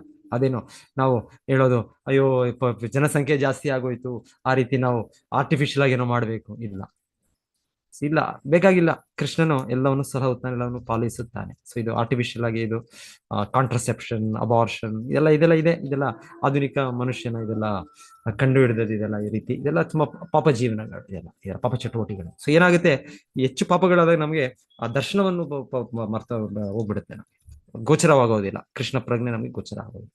ಹಾಗಾಗಿ ಪಾಪದ ಚಟುವಟಿಕೆ 4 ಪಾಪಗಳು ಹೇಳೋದು, ಅದನ್ನ ಯಾಕೆ ನಿಲ್ಲಿಸ್ಬೇಕು ಅಂದ್ರೆ ಏನಾಗುತ್ತೆ, ನಾವು ಅದನ್ನ ತೊಡದಾಗ ಏನಾಗುತ್ತೆ, ನಾವು ದೇಹದ ಭಾವನೆಯಲ್ಲಿ ಬಂದ್ಬಿಡ್ತೇವೆ, ನಾವು ಲೌಕಿಕ ದೃಷ್ಟಿಯನ್ನು ಹೊಂದ್ಬಿಡ್ತೇವೆ. ನಾವು ಲೌಕಿಕ ದೃಷ್ಟಿ ಬಂದಾಗ ಅಧ್ಯಾತ್ಮ ನಮಗೆ ಅರ್ಥ ಆಗೋದು. ಸೊ ನನಗೆ ವೈಯಕ್ತಿಕವಾಗಿ ಹೇಳ್ಬೇಕು, ಮೊದಲಿಗೆ ಮಾಂಸ ತಿನ್ನುವ ಭಕ್ಷಣೆ. ಸೊ ಇದು ಪ್ರವೃತ್ತಿ ಇದ್ದಾಗ ಆಧ್ಯಾತ್ಮ ಜೀವನದ ಅರ್ಥ ಆಗೋದಿಲ್ಲ. ಆಗ ಕೃಷ್ಣನು ಪರಮಪುರುಷ ಅಂತ ಅರ್ಥ ಆಗೋದಿಲ್ಲ. ಆತ್ಮದ ಒಂದು ಗ್ರಹಣೆ ಕೂಡ ಅಷ್ಟು ಸ್ಪಷ್ಟ ಇಲ್ಲ.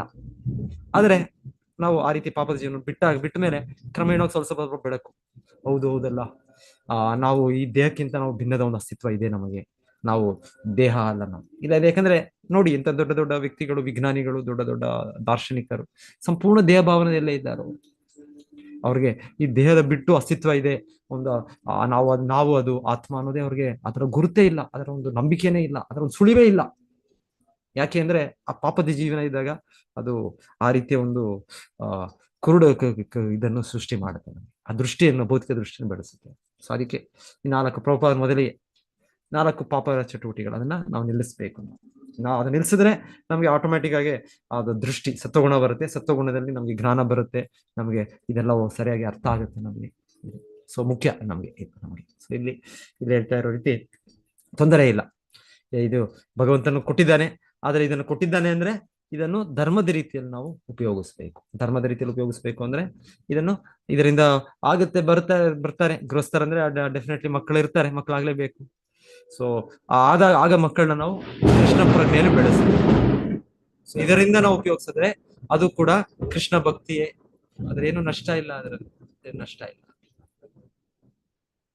ಸ್ವರ್ಗ ಸುಖ, ಭೌತಿಕವಾಗಿ ಇದು ಸ್ವರ್ಗ ಸುಖ ಇದು ಹೇಳ್ತಾರೆ. ಭಗವಂತನ ಆ ರೀತಿ ಸೃಷ್ಟಿ ಮಾಡಿದೆ. ಅದು ಮಾಡ್ಲಿಲ್ಲ ಅಂದ್ರೆ ಯಾರ್ಥ ಇದರಲ್ಲಿ ಹೀಗೆ ಮತ್ತೆ ಅದನ್ನ ಅಷ್ಟು ಹೊಣೆಗಾರಿಕೆ ಯಾಕೆ ಸ್ವೀಕರಿಸ್ತಾ ಇದ್ದಾರೆ? ತಂದೆ ತಾಯಿಗಳಾದ್ಮೇಲೆ ಮಕ್ಕಳಂದ್ರೆ ಎಷ್ಟು ಕಾಳಜಿ, ಅವರಿಗೋಸ್ಕರ ಪ್ರಾಣವನ್ನೇ ಕೊಡಕ್ಕೆ ರೆಡಿ. ಅವರು ಎಲ್ಲಿಂದ ಒಂದು ಸ್ಥಳ ಎಲ್ಲೋ ಹೋಗ್ತಾರೆ, ಎಲ್ಲೋ ಸ್ಥಳಕ್ಕೆ ಹೋಗಿ ಅಲ್ಲಿ ಕೆಲಸ ಮಾಡೋದು, ಅಲ್ಲಿ ಶ್ರಮಿಸೋದು, ಆಫೀಸಲ್ಲಿ ಇನ್ನೊಂದು ಕಡೆ ಒಬ್ಬರು ಫ್ಯಾಮಿಲಿನೇ ಬಿಟ್ಟು ಇನ್ಯಾವುದೋ ಒಂದು ಸ್ಥಳದಲ್ಲಿ ಇರ್ತಾರೆ. ತಂದೆನೋ ತಾಯಿನೋ ಎಷ್ಟು ಕಷ್ಟ ಪಡ್ತಾ ಇರ್ತಾರೆ. ಇದೆಲ್ಲ ಯಾಕೆ ಮಕ್ಕಳನ್ನು ಬೆಳೆಸ್ಲಿಕ್ಕೆ. ಅದು ಬೆಳೆಸ್ಬೇಕಾಗಿದ್ದು ಕೃಷ್ಣ ಪ್ರಜ್ಞೆಯಲ್ಲಿ ಬೆಳೆಸ್ಬೇಕು. ಭೌತಿಕವಾಗಿ ಅದು ಕರ್ಮಾನುಸಾರ ಬರುತ್ತೆ. ಅದೇ ನಾವು ಅಷ್ಟು ಯೋಚನೆ ಮಾಡೋದು ಬೇಡ. ನಮಗೆ ಅನ್ಸುತ್ತೆ, ಅಯ್ಯೋ ನನ್ನ ಕಾರಣದಿಂದನೇ ಇವರು ಈ ರೀತಿಯ ಒಂದು ಕೆಲಸವನ್ನು ಪಡೆದ್ರು, ಈ ರೀತಿಯ ಒಂದು ವಿದ್ಯಾಭ್ಯಾಸವನ್ನು ಪಡೆದ್ರು, ನನ್ನ ಜೀವನ ಸಾರ್ಥಕ ಆಯ್ತು. ಇಲ್ಲ, ಅವರ ಕರ್ಮಾನುಸಾರವಾಗಿ ಅವ್ರಿಗೆ ಆಗುತ್ತೆ. ಅದು ಎಲ್ಲ ಅವರ ಹಿಂದೆ ಕರ್ಮಫಲ ಅವರ ಇದೆ. ಸೊ ಅದರಿಂದ ಆಗತ್ತೆ. ಅದು ನಾವು ಏನು ಕೊಡ್ಬೇಕು ಅವ್ರಿಗೆ? ಕೃಷ್ಣ ಪ್ರಜ್ಞೆ ಕೊಡ್ಬೇಕು. ಸೊ ಇದೊಂದು ನಮ್ಮ ಪ್ರಯತ್ನದಿಂದ, ಭಗವಂತ ಅನುಗ್ರಹದಿಂದ ಇದು ಸಾಧ್ಯ ಆಗುತ್ತೆ. ಬೇರೆದೆಲ್ಲ ಆಗುತ್ತೆ ಆಟೋಮ್ಯಾಟಿಕ್. ಆಗ ಪ್ರತಿ ದಿವಸ ನೋಡಿ ಬೆಳಿಗ್ಗೆ ಸೂರ್ಯೋದಯ ಆಗುತ್ತೆ, ಮತ್ತೆ ಮಳೆಗಾಲದಲ್ಲಿ ಮಳೆ ಬರುತ್ತೆ, ಮತ್ತೆ ಪ್ರಕೃತಿಯ ಎಷ್ಟು ಬದಲಾವಣೆಗಳು ಆಗ್ತಾ ಇದೆ. ಇದೇನಿದು ಆಟೋಮ್ಯಾಟಿಕ್ ನ್ಯಾಚುರಲ್ ಆಗ್ತಾ ಇದೆ. ಸೊ ಆ ರೀತಿಯಲ್ಲಿ ಒಂದು ರೀತಿಯಲ್ಲಿ ಎಲ್ಲವೂ ಕೂಡ ಆಗುತ್ತೆ. ಆಗ ಸಮಯದ ಚಟುವಟಿಕೆಗಳಾಗುತ್ತೆ. ಆದ್ರೆ ವಿಶೇಷವಾಗಿ ಏನಾಗ್ಬೇಕು? ಕೃಷ್ಣ ಪ್ರಜ್ಞೆಯನ್ನು ಬೆಳೆಸ್ಬೇಕು. ನಾನು ಕೂಡ ಬೆಳೆಸ್ಬೇಕು, ನನ್ನನ್ನು ಅವಲಂಬಿಸಿರುವ ನನ್ನ ಕುಟುಂಬದವರು ಇವರು ಕೂಡ ಬೆಳೆಸ್ಬೇಕು. ಸೊ ಇದು ಸಂತಾನ ಉತ್ಪತ್ತಿ, ಇದರ ಉದ್ದೇಶ ಅಂದ್ರೆ ಇದರಿಂದ ಕೃಷ್ಣ ಸೇವೆಯನ್ನು ಮಾಡಬಹುದು ಅಂತ ಪ್ರಭುಪಾದ ಬಹಳ ಚೆನ್ನಾಗಿ ಬರೀತಾ ಇದ್ದಾರೆ.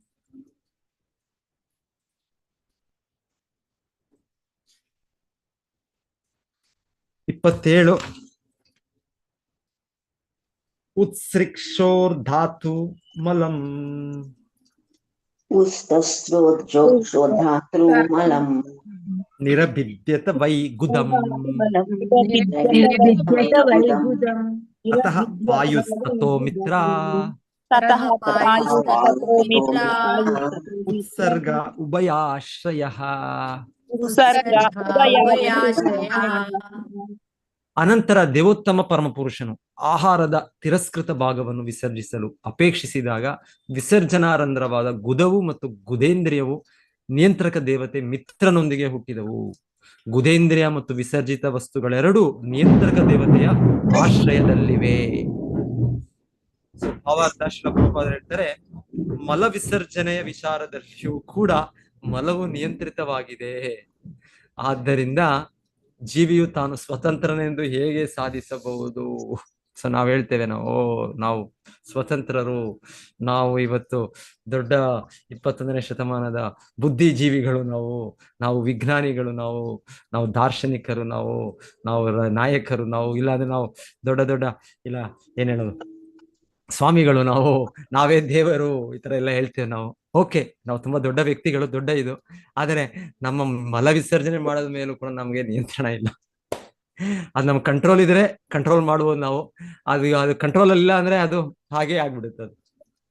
ಸೊ ನೋಡ್ತೀವಿ, ಏನಾದ್ರು ನಮ್ಮ ದೇಹದಲ್ಲಿ ಏನಾದ್ರು ಆದರೆ, ಇಲ್ಲಾಂದ್ರೆ ಹಾಗೆ ನಮ್ಮ ವಯಸ್ಸಾದ್ಮೇಲೆ ಡೆಫಿನೆಟ್ಲಿ ವಯಸ್ಸಾದ್ಮೇಲೆ ಪ್ರತಿಯೊಬ್ಬರು ಕೂಡ ಆ ವೃದ್ಧ ಸ್ಥಿತಿಯಲ್ಲಿ ಆ ನಿಯಂತ್ರಣ ಕಳ್ಕೊಂಡಾಗ ಆಗ ನಮ್ಗೆ ನಮ್ಮ ಇದ್ರ ಮೇಲೆ ನಮ್ಗೆ ನಿಯಂತ್ರಣ ಇಲ್ಲ. ನಮ್ಗೆ ಎಲ್ಲಿ ಯಾವಾಗ ಆಗುತ್ತೆ ಗೊತ್ತಿಲ್ಲ. ಅದು ಮಲ ಮೂತ್ರ ಇದೆಲ್ಲ ಈಗ ನಮ್ಗೆ ನಿಯಂತ್ರಣನೇ ಇಲ್ಲ ನಮಗೆ. ನೋಡಿ, ನಾವು ಎಷ್ಟು ದೊಡ್ಡ ವ್ಯಕ್ತಿಗಳು, ಎಷ್ಟು ಪ್ರಭುತ್ವ ಸಾಧಿಸೋದಕ್ಕೆ ನಾವು ಇನ್ನೊಬ್ಬರನ್ನ ಇದು ಮಾಡೋದು ಇದೆಲ್ಲ ಇದೆ ನಮ್ಗೆ. ಆದ್ರೆ ನಮ್ಮ ಈ ದೇಹದ ಮೇಲೆ ಇದು ಕೇವಲ ಇದು ಬರೋ ಇದು ವಿಸರ್ಜನಾ ವಸ್ತು, ಇದ್ರ ಮೇಲೆ ನಮ್ಗೆ ಕೂಡ ನಿಯಂತ್ರಣ. ಸೊ ಎಂತ ದೊಡ್ಡ ನಾವು ಸ್ವತಂತ್ರ ವ್ಯಕ್ತಿಗಳು, ಎಂತ ದೊಡ್ಡ ನಾವು ದೇವರು, ನಾವು ಅಹಂ ಬ್ರಹ್ಮಾಸ್ಮಿ, ನಾನು ದೇವರು, ನಾನು ಭಗವಂತನ ಒಟ್ಟಿಗೆ ಒಂದಾಗ್ಬಿಡ್ತೇನೆ, ನಾನು ದೇವ್ರೆ. ಏನಿದು? ಇದೆಲ್ಲ ಉಚಿತನ ಅಲ್ವಾ? ಇದು ಪ್ರಭುಪಾದರು ಹೇಳ್ತಾರೆ, ಎಂತ ಸ್ವತಂತ್ರ ಈ ಜೀವಿ. ಬದ್ಧ ಜೀವನದಲ್ಲಿ ನಾವು ಸಂಪೂರ್ಣವಾಗಿ ನಿಯಂತ್ರಿತರು. ನಾವು ಏನು ಕೂಡ ನಮಗೆ ಸ್ವತಂತ್ರನೇ ಇಲ್ಲ ನಮಗೆ. 28. ಆಶ್ರಿಪ್ಸೋ ಪುರಃ ಪುರ್ಯಾ ಆಶಿಸ್ಪೃಶೋ ಪುರಃ ಪುರ್ಯಾ ನಾಭಿದ್ವಾರಂ ಅಪಾನತಃ ತತ್ರಾಪಾನಸ್ತತೋ ಮೃತ್ಯುಃ ಪೃಥಕ್ತ್ವಂ ಉಭಯಾಶ್ರಯಂ. ಆಮೇಲೆ ಅವನು ಒಂದು ಶರೀರದಿಂದ ಮತ್ತೊಂದಕ್ಕೆ ಚಲಿಸಲು ಬಯಸಿದಾಗ ನಾಭಿ ಉತ್ಕ್ರಮಣ ವಾಯು ಮತ್ತು ಮೃತ್ಯು ಒಟ್ಟಾಗಿ ಸೃಷ್ಟಿಯಾದವು. ನಾಭಿಯು ಮೃತ್ಯು ಮತ್ತು ವಿಭಜಿಸುವ ಶಕ್ತಿಗಳೆರಡಕ್ಕೂ ಆಶ್ರಯ ಸ್ಥಾನವಾಗಿದೆ. ಸೊ ನಾವು ಹೇಳ್ತಾ ಇದ್ವಿ ಗರ್ಭೋದಕ ವಿಷ್ಣು ಪ್ರಭುಪಾದ ಹೇಳ್ತಾ ಇದ್ದೀವಿ. ಸೊ ನಾಭಿ ಇದರಿಂದಲೇ ನಮ್ಮ ಅಜ್ಜ ಬ್ರಹ್ಮದೇವರು ಸೃಷ್ಟಿಯಾಗಿದ್ದು. ಸೊ ಅವರ ಕುಟುಂಬದ ಅವರ ವಂಶದವರು ನಾವು. ಸೊ ನಮಗೂ ಕೂಡ ಆ ರೀತಿ ಪರ್ಟಿಕ್ಯುಲರ್ಲಿ ಮೇಲೆ ಮೇಲೆ ಇರುವ ಜೀವಿಗಳು ಮನುಷ್ಯರು ಪ್ರಾಣಿಗಳು ಸೊ ಈ ರೀತಿ ಎಲ್ಲ ನಾವು ಕೇಳೋದು. ಅದಕ್ಕೆ ನಮ್ಮ ತಾಯಿಯೊಟ್ಟಿಗೆ ಅದೇ ರೀತಿ ಹೇಗೆ ಬ್ರಹ್ಮದೇವರಿಗೆ ಅವರ ತಂದೆ ತಾಯಿ ನಾರಾಯಣನೊಟ್ಟಿಗೆ ಕನೆಕ್ಷನ್, ನಮಗೂ ಅದೇ ರೀತಿ ಕನೆಕ್ಷನ್ ಅಂತ ಹೇಳ್ತಾರೆ. ಪ್ರಾಣವಾಯು ಬದುಕನ್ನು ಮುಂದುವರಿಸುತ್ತದೆ ಮತ್ತು ಅಪಾನವಾಯು ಜೀವಶಕ್ತಿಯನ್ನು ತಡೆಯುತ್ತದೆ. ಎರಡೂ ಸ್ಪಂದನಗಳು ಹೊಟ್ಟೆಯ ರಂಧ್ರವಾದ ನಾಭಿಯಿಂದ ಉತ್ಪನ್ನವಾಗುತ್ತದೆ. ಈ ನಾಭಿಯು ಒಂದು ಶರೀರಕ್ಕೆ ಇನ್ನೊಂದನ್ನು ಸೇರಿಸುವುದಾಗಿದೆ. ಬ್ರಹ್ಮನು ಗರ್ಭೋದಕಶಾಹಿ ವಿಷ್ಣುವಿನ ನಾಭಿಯಿಂದ ಪ್ರತ್ಯೇಕ ಶರೀರವಾಗಿ ಜನಿಸಿದನು. ಈಗಲೂ ಸಾಮಾನ್ಯ ದೇಹದ ಹುಟ್ಟಿನಲ್ಲಿ ಈ ತತ್ವವನ್ನೇ ಅನುಸರಿಸಲಾಗುತ್ತಿದೆ. ತಾಯಿಯ ಶರೀರದಲ್ಲಿ ಮಗುವಿನ ದೇಹವು ಬೆಳೆಯುತ್ತದೆ. ತಾಯಿಯ ದೇಹದಿಂದ ಮಗುವು ಪ್ರತ್ಯೇಕಗೊಳ್ಳುವಾಗ ನಾಭಿ ಸಂಧಿಯಿಂದ ಕತ್ತರಿಸಿ ಅದನ್ನು ಬೇರ್ಪಡಿಸಲಾಗುತ್ತದೆ. ಸೊ ನಮಗೆಲ್ಲ ಏನ್ ಬೇಕು, ನಮಗೆ ಎಲ್ಲ ಪೋಷಣೆ ಬೇಕು, ನಮಗೆ ಆಮ್ಲಜನಕ ಬೇಕು, ನಮಗೆ ಇನ್ನೊಂದು ಎಲ್ಲ ವಿಟಮಿನ್ ಪ್ರೋಟೀನ್ ಎಲ್ಲವೂ ಕೂಡ ರಕ್ತದ ಮೂಲಕ ಆ ತಾಯಿಯ ಇದರಿಂದ ನಮ್ಮ ಗರ್ಭಕ್ಕೆ ಕನೆಕ್ಷನ್ ಇದೆ. ಸೊ ಅದು ಹುಟ್ಟಿದ ಮೇಲೆ ಅಗತ್ಯ ಇಲ್ಲ, ನಾವು ಆಗ ಪ್ರತ್ಯೇಕವಾಗಿ ನಾವು ನಮ್ಮ ಯಂತ್ರ ಈ ದೇಹ ಬೆಳೆದಿದೆ. ಸೊ ಹಾಗೇನ್ ಮಾಡ್ತಾರೆ, ಅದನ್ನ ಕಟ್ ಮಾಡ್ಬಿಡ್ತಾರೆ, ಅದನ್ನ ಕನೆಕ್ಷನ್ ಕಟ್ ಮಾಡ್ಬಿಡ್ತಾರೆ. ತಾಯಿಯ ದೇಹದಿಂದ ಮಗು ಪ್ರತ್ಯೇಕಗೊಳ್ಳುವಾಗ ನಾಭಿ ಸಂಧಿಯನ್ನು ಕತ್ತರಿಸಲು ಬೇರ್ಪಡಿಸಲಾಗುತ್ತದೆ. ಅದೇ ರೀತಿಯಲ್ಲಿ ಪರಮಪ್ರಭುವು ತಾನೇ ಪ್ರತ್ಯೇಕಗೊಂಡು ಅನೇಕವಾಗಿ ವ್ಯಕ್ತವಾದನು. ಅದೇ ರೀತಿಯಲ್ಲಿ ಪರಮಪ್ರಭು ತಾನೇ ಪ್ರತ್ಯೇಕಗೊಂಡು ಅನೇಕವಾಗಿ ವ್ಯಕ್ತವಾದನು. ಸೊ ತಾಯಿಗೆ ಯಾವಾಗಲೂ ಭಾವನೆ ಇರುತ್ತೆ ಅಂತ ಹೇಳ್ತಾರೆ, ನನ್ನ ದೇಹ ಭಾಗದಿಂದನೇ ನನ್ನ ಮಗು, ನನ್ನ ಮಗ, ನನ್ನ ಮಗಳು ಹುಟ್ಟಿ ಬಂದದ್ದು. ಅವರೆಷ್ಟು ದೊಡ್ಡವರಾದ್ರೂ ಕೂಡ ಅದೊಂದು ಭಾವನೆ, ಅದರಿಂದನೇ ಕನೆಕ್ಷನ್, ತಾಯಿಯ ಕನೆಕ್ಷನ್ ಇಂದ ಮಗು ಹುಟ್ಟಿದ್ದು ಆ ಭಾವನೆ ಆಗಿರುತ್ತೆ. ಸೊ ಕೃಷ್ಣನು ಅದೇ ರೀತಿಯಲ್ಲಿ ಮಹಾವಿಷ್ಣು ಬ್ರಹ್ಮನ್ನು ಸೃಷ್ಟಿ ಮಾಡೋದು, ಸೊ ಬ್ರಹ್ಮನು ಎಲ್ಲರನ್ನು ಸೃಷ್ಟಿ ಮಾಡೋದು, ಇದು ಕನೆಕ್ಷನ್. ಆದ್ದರಿಂದ ಜೀವಿಗಳು ಪ್ರತ್ಯೇಕಿತ ಭಾಗಗಳಾಗಿದ್ದಾರೆ, ಹಾಗಾಗಿ ಅವರು ಸ್ವತಂತ್ರರಾಗಿಲ್ಲ. ಆದಿತ್ಸೋರ್ ಅನ್ನಪಾನಾನಾಂ ಆಸನ್ ಕುಕ್ಷ್ಯಂತ್ರ ನಾಡಯಃ ನದ್ಯ ಸಮುದ್ರಾಶ್ಚ ತಯೋಸ್ ತುಷ್ಟಿ ಪುಷ್ಟಿಸ್ತದಾಶ್ರಯೇ.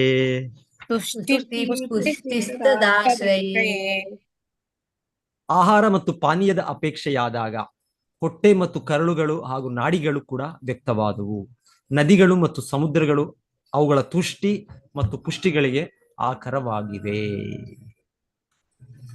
ಕರಳುಗಳು ಇಂಟೆಸ್ಟೈನ್ ನಿಯಂತ್ರಕ ದೇವತೆಗಳು ನದಿಗಳಾಗಿವೆ, ನಾಡಿಗಳು ಸಮುದ್ರಗಳಾಗಿವೆ. ಆಹಾರ ಮತ್ತು ಪಾನೀಯಗಳಿಂದ ಹೊಟ್ಟೆಯನ್ನು ತುಂಬಿಕೊಳ್ಳುವುದು ತುಷ್ಟಿಗೆ ಕಾರಣ. ಆಹಾರ ಮತ್ತು ಪಾನೀಯಗಳ ಪೋಷಕ ದ್ರವ್ಯವು ದೈಹಿಕ ಶಕ್ತಿಗಳ ಹಾನಿಯನ್ನು ಸರಿಪಡಿಸುತ್ತದೆ.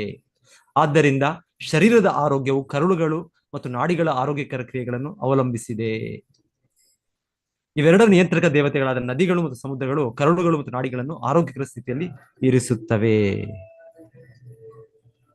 ಸೊ ಆಕ್ಚುಲಿ ಅದಕ್ಕೆ ಹೇಳ್ತಾರೆ, ಈ ನದಿಗಳಲ್ಲಿ ಸ್ನಾನ ಮಾಡೋದು, ಈ ಸಮುದ್ರ ಸ್ನಾನ ಮಾಡೋದು, ಇದರಿಂದಲೇ ನಮಗೆ ಎಷ್ಟೋ ಈ ರೀತಿ ಆರೋಗ್ಯ, ಈ ಕರುಳುಗಳೇನಿದೆ ಮತ್ತೆ ಹೊಟ್ಟೆ ಇದೆ, ಇದರದೆಲ್ಲ ಕೂಡ ಇದು ಆಧುನಿಕ ಇದಕ್ಕೆ ಗೊತ್ತಿಲ್ಲ ಇವತ್ತು ನಮಗೆ ಈ ರೀತಿ ವಿಜ್ಞಾನಕ್ಕೆ. ಇಲ್ಲಾಂದ್ರೆ ಆಯುರ್ವೇದ ನಮ್ಮ ವೇದಗಳ ಇದರ ಪ್ರಕಾರ ಇವರು ದೇವತೆಗಳು, ಅಧಿದೇವತೆಗಳು, ಹಾಗೆ ಅದರಿಂದಲೇ ಎಷ್ಟೋ ನಮಗೆ ಈ ರೋಗಗಳಿದೆ ಅದು ನಿವಾರಣೆ ಆಗುತ್ತೆ ಅಂತ ಕೂಡ ಇದೆ.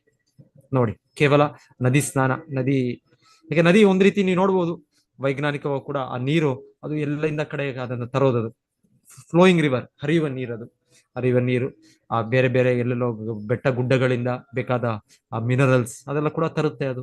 ಸೊ ಅದೆಲ್ಲ ಫಲವತ್ತಾಗಿ ಮಾಡುತ್ತೆ ಪ್ರದೇಶಗಳನ್ನ. ನದಿ ಈ ಕಡೆ ಆ ಕಡೆ ಹರಿದವರಿಂದ ಹೇಳ್ತಾರೆ ಒಳ್ಳೆಯದದು, ಒಂದೇ ರೀತಿ ಹರಿತಾ ಇದ್ರೆ ಓಕೆ, ಅದು ಒಳ್ಳೇದೇ. ಅದು ಇನ್ನ ಅದು ಸ್ವಲ್ಪ ಸಮಯ ಈಚೆ ಸ್ವಲ್ಪ ಸಮಯ ಆಚೆ ಅದು ಅದರ ಇದು ಬದಲಾವಣೆ ಮಾಡುತ್ತೆ, ಅದು ಇನ್ನೂ ಒಳ್ಳೆಯದು ಅಂತ ಹೇಳ್ತಾರೆ. ಎಲ್ಲ ಪ್ರದೇಶಗಳು ತುಂಬಾ ಫಲವತ್ತಾಗುತ್ತೆ, ನ್ಯಾಚುರಲ್ ಆಗುತ್ತೆ.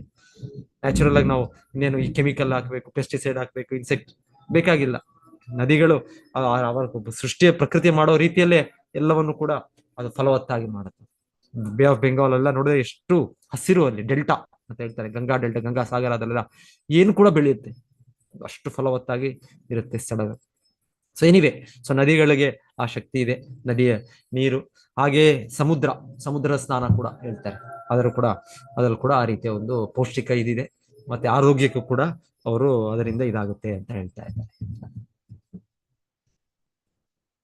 ಶಿಲ ಪ್ರಭುಪಾದರು ಕೂಡ ನಾವು ಕೇಳೋದು, ಅವರ ಇದಾಗುತ್ತೆ ಅವ್ರಿಗೆ ಹೇಳಿ, ಅವ್ರಿಗೆ ಹೃದಯಾಘಾತ ಮತ್ತೆ ಬಂದಾಗ ಅವ್ರಿಗೆ ಒಂದು ಸ್ಟ್ರೋಕ್ ಇದೆಲ್ಲ ಆಗುತ್ತೆ ಅವ್ರಿಗೆ, ಅವ್ರು ಅಮೆರಿಕೆಯಲ್ಲಿ ಹೋದ್ಮೇಲೂ ಕೂಡ.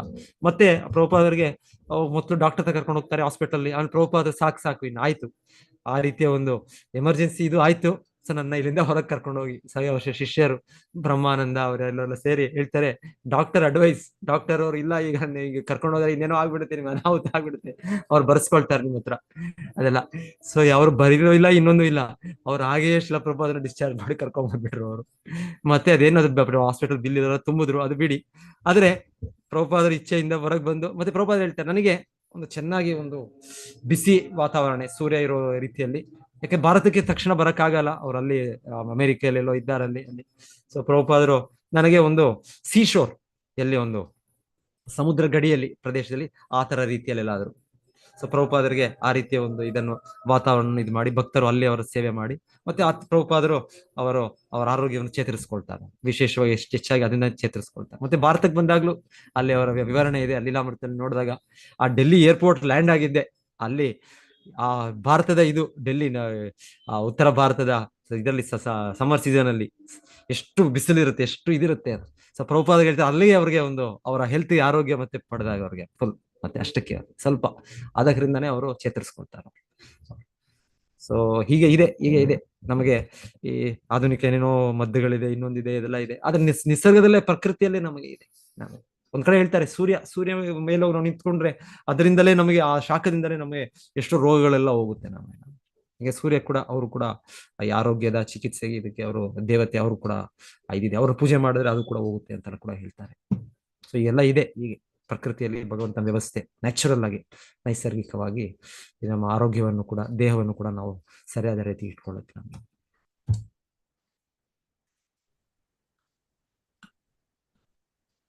ನಿಧಿಧ್ಯಾಸೋರ್ ಆತ್ಮಮಾಯಾಂ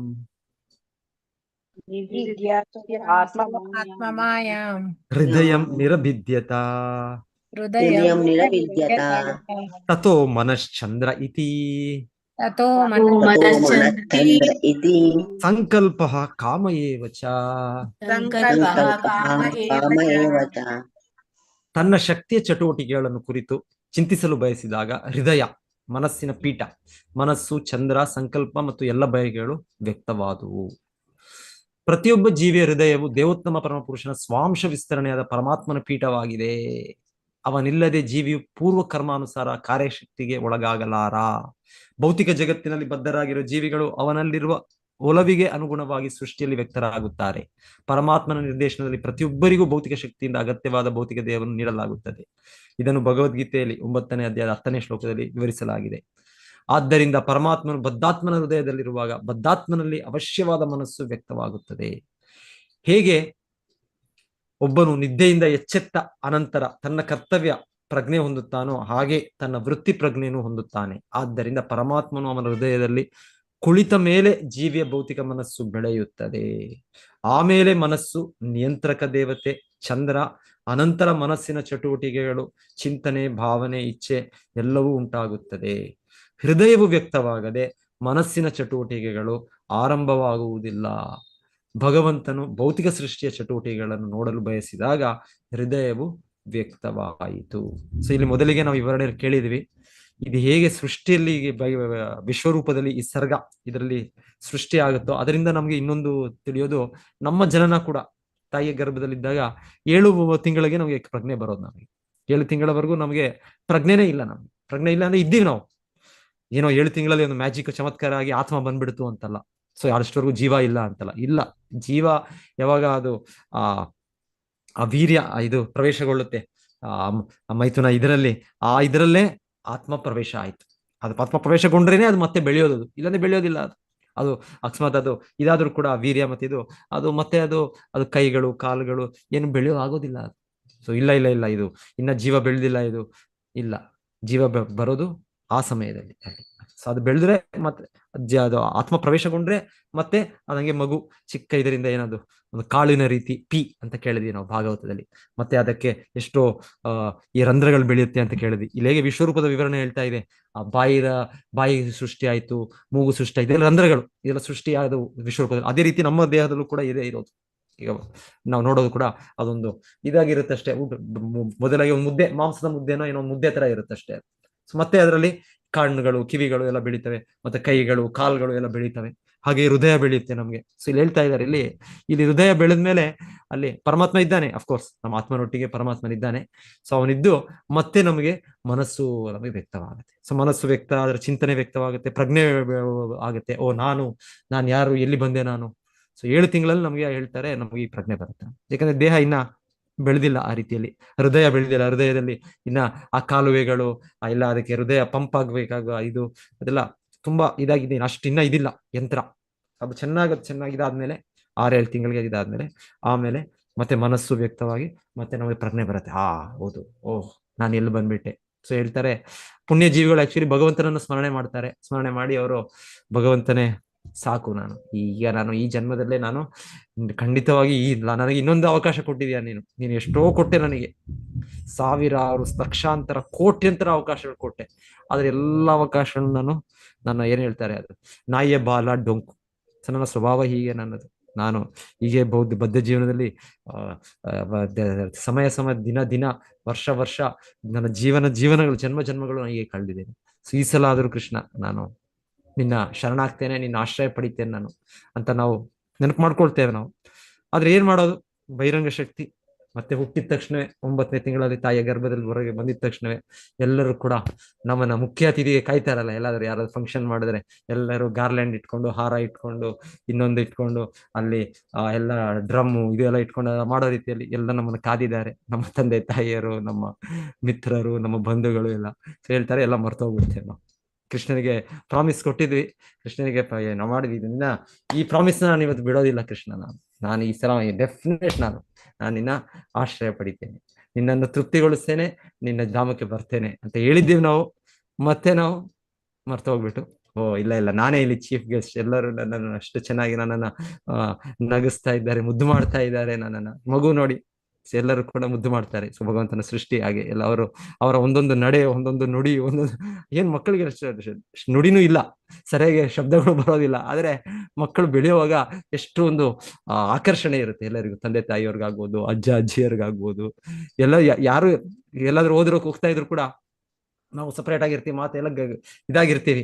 ಅದು ಯಾರು ಮಕ್ಕಳು ನೋಡಿದ ತಕ್ಷಣ ಎಲ್ಲರೂ ಕೂಡ ಮಕ್ಕಳ ಜೊತೆ ಅವರು ಕೂಡ ಅದನ್ನ ನಗಬೇಕು ಅನ್ಸುತ್ತೆ, ಮಾತಾಡ್ಬೇಕು ಅನ್ಸುತ್ತೆ. ಸೊ ಭಗವಂತನ ಮಾಡಿರೋ ಇದು ಮಾಯಾ ಸೃಷ್ಟಿ ಹೇಗೆ ಅವರ ಒಂದು ನಡೆ, ಅವರ ನುಡಿ ಎಲ್ಲವೂ ಕೂಡ ಆಕರ್ಷಿತವಾಗಿರುತ್ತೆ.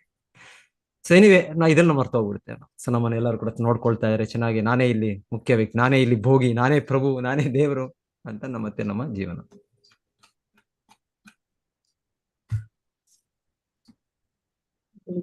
ಟೈಮ್ ಆಗ್ತಾ ಇದೆ 7:30. ಎಷ್ಟಿದೆ ಇನ್ನ ಇದು ಇಂದ್ರಿಯಗಳಿದ್ದು? ಮಾತಾಜಿ, ಗುಡುಗು ಮಳೆ. ಹೇಳಿ ಮಾತಾಜಿ. ಗುಡುಗು ಇದೆ ಅಂತ ಹೇಳಿದೆ, ತುಂಬಾ ಗುಡುಗುತ್ತಾ ಇದೆ.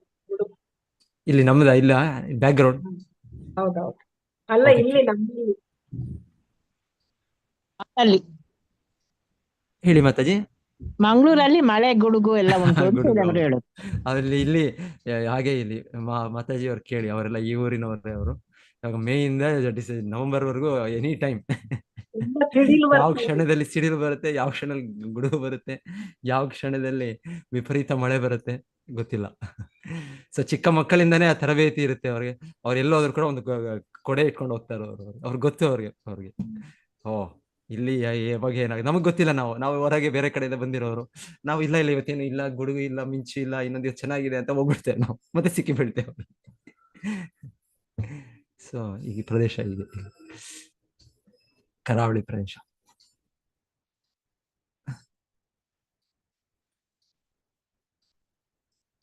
ಓಕೆ, ಯಾರಿಗಾದ್ರೂ ಇನ್ನೇನಾದ್ರು ಪ್ರಶ್ನೆಗಳಿದೆ ನಿಲ್ಲಿಸ್ತೀನಿ. ಇವತ್ತಿಗೆ ನಾನು ಏನಾದ್ರು ಯಾರು ಸೇರಿಸ್ಬೇಕು, ಯಾವ್ದು ಪಾಯಿಂಟ್ಸ್ ಪ್ರಭುಪಾದರು ಹೇಳಿದ್ದು ಅದ್ರ ಬಗ್ಗೆ ಚರ್ಚೆ ಮಾಡ್ಬೇಕು ನೋಡಿ, ಅದೇನಾಗಿದ್ರೆ ಹೇಳಿ. ಹರೇ ಕೃಷ್ಣ ಪ್ರಭುಜಿ. ಪ್ರಭುಜಿ, ಮಾತಾಜಿ, OBC ಅದಷ್ಟು ಬರೆಯೋದಿದ್ಯಾ ಪ್ರಭುಜಿ? ಓಪನ್ ಬುಕ್ ಇಲ್ಲ ಇಲ್ಲ ಇಲ್ಲ, ಇದು ಅವ್ರು ಕೊಟ್ಟಿರೋ ಇದು ಏನು ಕ್ವೆಶ್ಚನ್ ಬ್ಯಾಂಕ್ ಇದು. ನೀವು ಅದನ್ನ ತಯಾರಾಗಿ, ಆಕ್ಚುಲಿ ಆ ಕ್ವಶನ್ಸ್ ಇಟ್ಕೊಂಡು ನೀವು ಅದನ್ನ ತಯಾರಾಗ್ತಾ ಇದ್ರೆ ನಿಮಗೂ ಕೂಡ ಅದರಲ್ಲಿ ಒಂದು ಉದ್ದೇಶ, ಕ್ವಶನ್ ಇದರಿಂದ ಇದು ಹೇಗೆ ಇದನ್ನ ಆನ್ಸರ್ ಮಾಡ್ಬೇಕು ಅಂತ ನಿಮ್ಗೆ ಇದಾಗುತ್ತೆ. ಅದರಲ್ಲಿ ಕೆಲವು ನಾವು ಕೊಡ್ತೇವೆ. ಈಗ ಯಾವ್ದಿದೆ ಅದ್ರಲ್ಲೇ ಕೊಡೋದಲ್ವಾ ಪ್ರಭುಜಿ? ಇದರಲ್ಲೇ ಬರುತ್ತೆ. ಆದ್ರೆ ನೀವು ಇದನ್ನ ತಯಾರಾಗಿ, ಆನ್ಸರ್ಸ್ ಎಲ್ಲ ತಯಾರಾಗಿ. ಸೊ ಅದ್ರಲ್ಲಿ ನಿಮ್ಗೆ ಸುಲಭ, ಹೇಗೆಂದ್ರೆ ಈ ಇವ್ರು ಪ್ರಶ್ನೆಗಳು ಕೊಟ್ಟಿರೋದ್ರಿಂದ ನಮ್ಗೆ ಸುಲಭ. ಏನು ಈ ಮುಖ್ಯ ವಿಷಯ ಇಲ್ಲಿ ಪ್ರಭುಪಾದರು ನಮ್ಗೆ ಅರ್ಥ ಮಾಡಿಸ್ತಾ ಇದ್ದಾರೆ ಅದನ್ನ. ಯಾಕಂದ್ರೆ ಇದೆಲ್ಲ ತಯಾರು ಮಾಡಿ ಕ್ವಶನ್ ಬ್ಯಾಂಕ್ ಎಲ್ಲ ತುಂಬಾ ಹಿರಿಯ ಭಕ್ತರು, ಶಿಲ ಪ್ರಭುಪಾದರ ಶಿಷ್ಯರು, ಇಲ್ಲಾಂದ್ರೆ ಶಿಲ ಪ್ರಭುಪಾದರ ಶಿಷ್ಯರು, ಇವಾಗ ಅತುಲ್ ಕೃಷ್ಣ ಪ್ರಭು ಎಲ್ಲ ನಾವು ಕೇಳ್ತೀವಲ್ಲ, ತುಂಬಾ ಬುದ್ಧಿವಂತರು, ತುಂಬಾ ಒಳ್ಳೆ ಭಕ್ತರು. ಸೊ ಅವರು ನಮಗೆ ಇದರಿಂದ ಆದ್ರೆ ಭಾಗವತ ಇದೆ, ಪ್ರಭುಪಾದ ಎಲ್ಲ ಕೊಟ್ಬಿಟ್ಟಿದ್ದಾರೆ ಟೆಕ್ಸ್ಟ್ ಬುಕ್. ಆದ್ರೆ ಟೆಕ್ಸ್ಟ್ ಬುಕ್ ಅಲ್ಲಿ ಹೇಗೆ ನಾವು ತಗೊಳ್ಬೇಕು ಗೈಡ್, ಈ ಪ್ರಶ್ನೆಗಳ ಮೂಲಕ ನಮ್ಗೆ ತಯಾರಾಗಬಹುದು ನಾವು. ಎಲ್ಲರೂ ಈ ಪ್ರಶ್ನೆಗಳಿಗೆ ಎಲ್ಲರೂ ತಯಾರಾಗಿ, ಎಲ್ಲರೂ ಡಿಸ್ಕಸ್ ಮಾಡೋದು. ಬೇಕಾದ್ರೆ ನೀವು ಒಂದು ಚಿಕ್ಕ ಗ್ರೂಪ್ ಮಾಡ್ಕೊಂಡು ಕೂಡ ನೀವು ಡಿಸ್ಕಸ್ ಮಾಡಿ ಇದರಪ್ಪ ಆನ್ಸರ್ಸ್ ಎಲ್ಲ. ಸೊ ಈ ರೀತಿ ತಯಾರಾಗಿ ನೀವು ಟೈಮ್ ತಗೊಳ್ಳಿ, ನಿಧಾನವಾಗಿ ಮಾಡಿ. ಏನು ಅರ್ಜೆಂಟ್ ಏನು ನಾವು ಏನ್ ಹೇಳ್ತಾರೆ, ಆತುರಗಾರನಿಗೆ ಬುದ್ಧಿಮಟ್ಟ ಅಂತ ಹೇಳ್ತಾರೆ. ಸೊ ಹಾಗೆ ನಿಧಾನವಾಗಿ ಮಾಡೋಣ, ಏನೋ ಒಂದು ಇದಿಲ್ಲ. ಹೇಸ್ಟ್ ಮೇಕ್ಸ್ ವೇಸ್ಟ್ ಮಾಡ್ಬೇಡಿ, ನಾನು ಕೂತ್ಕೊಂಡು ಬರೆಯುವಷ್ಟ ಆಗ್ಲಿ ಪ್ರಭುಜಿ. ಹಾ ಮಾತಾಜಿ, ನೀವು ಫಸ್ಟ್ ಆರೋಗ್ಯವನ್ನು ಪಡೀರಿ. ಮತ್ತೆ ನಾಗವೇಣಿ ಮಾತಾಜಿ ಪಾಪ ಅವರು ಮಲಗಿದಾಗ ಹಾಸಿಗೆಯಲ್ಲೇ ಅವರು ಈಗ ಎಲ್ಲ ಕ್ಲಾಸ್ ಮಾಡೋದು ಇನ್ನೊಂದು ಎಲ್ಲ ಅದನ್ನೇ ಮಾಡ್ತಾ ಇದ್ದಾರೆ ಪಾಪ ಅವರು. ಸೊ ನೀವು ಆರೋಗ್ಯವಾಗಿ ಮಾತಾಡಿ, ನಿಧಾನವಾಗಿ. ಹರೇ ಕೃಷ್ಣ ಗುರುಗಳೇ, ಇದು 6, 7, 8, 9, 10 ಜೊತೆಗೆ ಇರುತ್ತಾ ಎಕ್ಸಾಮ್? ಜನರಲ್ ಪ್ರಿನ್ಸಿಪಲ್ ಹಾಗೆ ಕೊಟ್ಟಿದ್ದಾರೆ, ಇಲ್ಲಾಂದ್ರೆ ಸಪರೇಟ್ ಒಂದೊಂದು ಕೊಟ್ಟಿದ್ದಾರೆ ಅವರು ಆ ಕಡೆಯಿಂದ ಸ್ವತಂತ್ರವಾಗಿ ಮಾಡೋದಕ್ಕೆ. ಸೊ ಮಾಡೋಣ ಮಾತಾಜಿ, ನೀವು ಮಾಡಿ ನಿಧಾನ ಮಾಡಿ, ನೀವು ಪ್ರಿಪೇರ್ ಆಗಿ. ನೀವು ಆ ಕ್ವಶನ್ಸ್ ಏನಿದೆ ಅದನ್ನ ನೀವು ಸ್ವಲ್ಪ ಜನ ಸೇರ್ಕೊಂಡು ಇನ್ನೊಂದು ಮಾಡ್ಕೊಂಡು, ಈಗ ಎಷ್ಟೊಂದು ಹೇಗಿದೆ ಅಂದ್ರೆ ಇದ್ರಲ್ಲಿ ಯಾವ್ದ್ರಲ್ಲಿ ಅದ್ರಲ್ಲಿ ನೀವು ಹಾಕ್ಬಿಟ್ರೆ ಎಷ್ಟೋ ಆನ್ಸರ್ಸ್ ಅದರಲ್ಲೇ ಸಿಗ್ಬಿಡುತ್ತೆ ನಿಮಗೆ.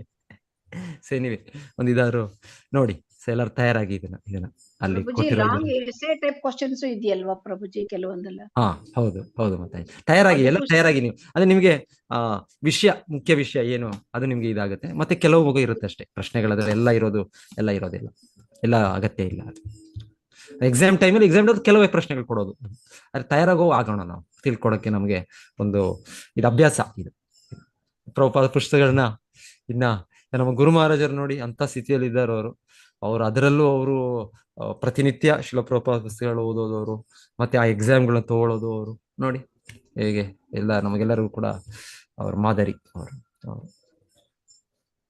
ಸೊ ತಯಾರಾಗೋಣ ಕ್ರಮೇಣವಾಗಿ, slow and steady wins the race ಅಂತ ಹೇಳೋದರ ರೀತಿಯಲ್ಲಿ ಮುಂದುವರ್ಸೋಣ. ಪ್ರಭುಜಿ ಒಂದು ಪ್ರಶ್ನೆ ಇತ್ತು ಪ್ರಭುಜಿ. ಇಲ್ಲಿ 29ನೇ ಭಾವಾರ್ಥದಲ್ಲಿ ಇಲ್ಲಿ ಕರುಳುಗಳು ನಿಯಂತ್ರಕ ದೇವತೆಗಳು ನದಿಗಳಾಗಿವೆ, ಕರುಳುಗಳ ನಿಯಂತ್ರಕ ದೇವತೆ. ನಾಡಿಗಳು ಸಮುದ್ರಗಳಾಗಿವೆ ಅಂತ ಇದೆ. ನಾಡಿ ಅಂದ್ರೆ ರಕ್ತನಾಳನ, ಬ್ಲಡ್ ವೆಸಲ್ಸ್ ಆರ್ಟರೀಸ್ ಇಂಗ್ಲಿಷ್ ನಲ್ಲಿ ಏನ್ ಹೇಳ್ತಾರೆ ನೋಡಿ, ನಾಡಿ ಆರ್ಟರೀಸ್ ಅಂತ ಹೇಳ್ತಾರೆ. ಆರ್ಟರೀಸ್ ಅಂತ ಹಾಕಿದ್ದಾರೆ. ಅದೇ ಮೋಸ್ಟ್ಲಿ 2 ಇರ್ಬೋದು, 2, 3 ನಿಮ್ದ್ರಲ್ಲಿ ಏನ್ ಹೇಳ್ತಾರೆ ಅದರಲ್ಲಿ ಆರ್ಟರಿ, ವೇಯ್ನು, ಲಿಂಫ್ಯಾಟಿಕ್. ಸೊ ಲಿಂಫ್ಯಾಟಿಕ್ ಎಲ್ಲಾನು ಸೇರುತ್ತಾ ಅಂತ ಇದೆಲ್ಲ ಮೋಸ್ಟ್ಲಿ ಅಲ್ಲ ಮಾತಾಜಿ? ಏನ್ ಹೇಳ್ತೀರಾ ನೀವು? ನಾಡಿಗಳು ಕೊಟ್ಟಿದ್ದಾರೆ. ಅಂದ್ರೆ ಬ್ಲಡ್ ವೆಸಲ್ಸ್ ಅಂದ್ರೆ ಅಲ್ಲಿ arteries and veins. Lymphatic system ಅದ್ರಲ್ಲಿ ಹೆಚ್ಚಾಗಿ ನಾವು ಹೇಳೋದೇ ಇಲ್ಲ ಪ್ರಭುಜಿ. ಅದೇನಷ್ಟು ಇದಿಲ್ಲ ಅಂತ ಹೇಳ್ತೀರಾ? ಅದರಲ್ಲಿ ಆರ್ಟರೀಸ್ ಅಂಡ್ ವೇನ್ಸ್.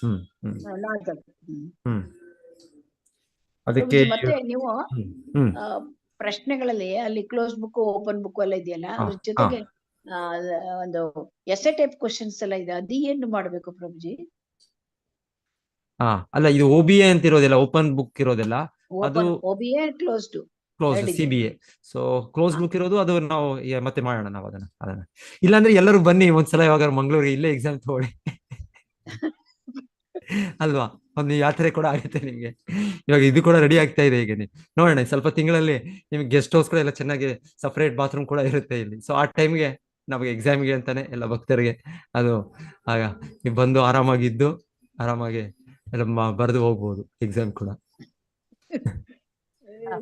ಪ್ರಭುಜಿ, ಇದು ಗೋವರ್ಧನ್ ಪೂಜೆ ಯಾವಾಗ ಪ್ರಭುಜಿ ನಮ್ಮದು ಟೆಂಪಲ್ ಅಲ್ಲಿ? 22 ಯಾವತ್ತಿದು? 22, 21, 22 Mataji.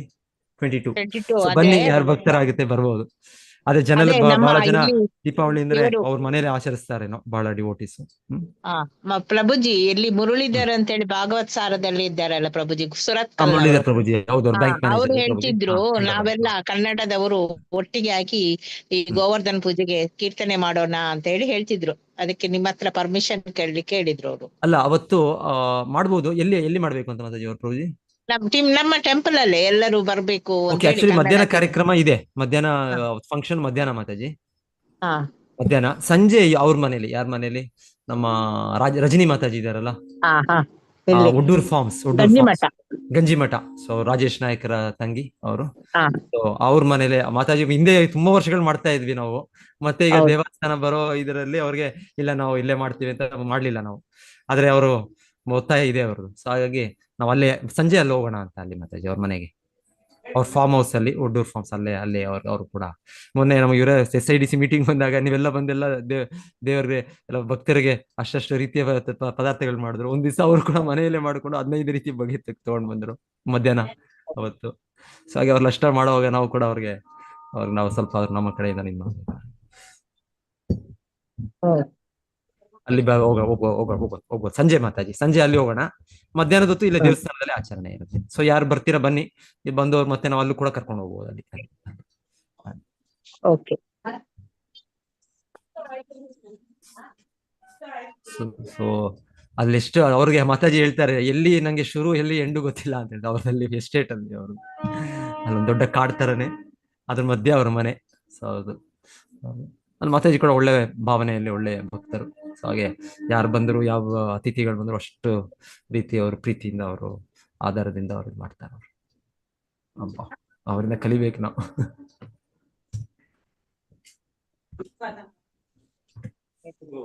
Second floor, first floor. Okay. So 22 ಅಂದ್ರೆ ಅದು ಬುಧವಾರ ಆಗುತ್ತೆ ನೋಡಿ. ಸೊ 20 ಎಲ್ಲ ರಜನೆ ಇರುತ್ತೆ ಬಹಳ ಜನಕ್ಕೆ. 20, 21, 22 ನೀವು ಕುಟುಂಬದವ್ರನ್ನೆಲ್ಲ ಕರ್ಕೊಂಡ್ ಬರ್ತೀರಾ, ಕರ್ಕೊಂಡ್ ಬನ್ನಿ. ಸೊ ಇಲ್ಲಿ ನಮ್ಮ ವ್ಯವಸ್ಥೆ ಇದೆ. ಇಲ್ಲಿ ನಮ್ಮ ಟೆಂಪಲ್ ಅಲ್ಲೇ ಇರ್ಬಹುದು. ತಗೊಂಡ್ಬಂದಿದ್ರು. ನಾನೇ ಇವತ್ತು ದಿನ ಬೇಡ, ಒಂದ್ 2-3 ದಿವಸ ಆದ್ಮೇಲೆ ನಮ್ಮ ಬ್ರದರ್ ಆಗ್ಬೇಕು, ಅವ್ರು ಬರ್ಬೇಕು, ಅವ್ರ ಜೊತೆ ಮಾತಾಡಿ ಆಮೇಲೆ ಇದ್ ಮಾಡೋಣ ಅಂತ ಬಿಟ್ಟಿದ್ದೀನಿ. ಚಿತ್ರಮೋಹಿನಿ ಮಾತಾಜಿ ಫಸ್ಟ್ ಬರ್ತಾರೆ ಏನು? ಅವ್ರು ಪ್ಲಾನ್ ಮಾಡ್ತಾ ಇದ್ದಾರೆ ಚಿತ್ರಮೋಹಿನಿ. ಹೌದು, ಈಗಲೇ ಪ್ಲಾನ್ ಮಾಡ್ತಾ ಇದ್ದಾರೆ. ಲೈವ್ ಆಗ್ತಾ ಇದೆ.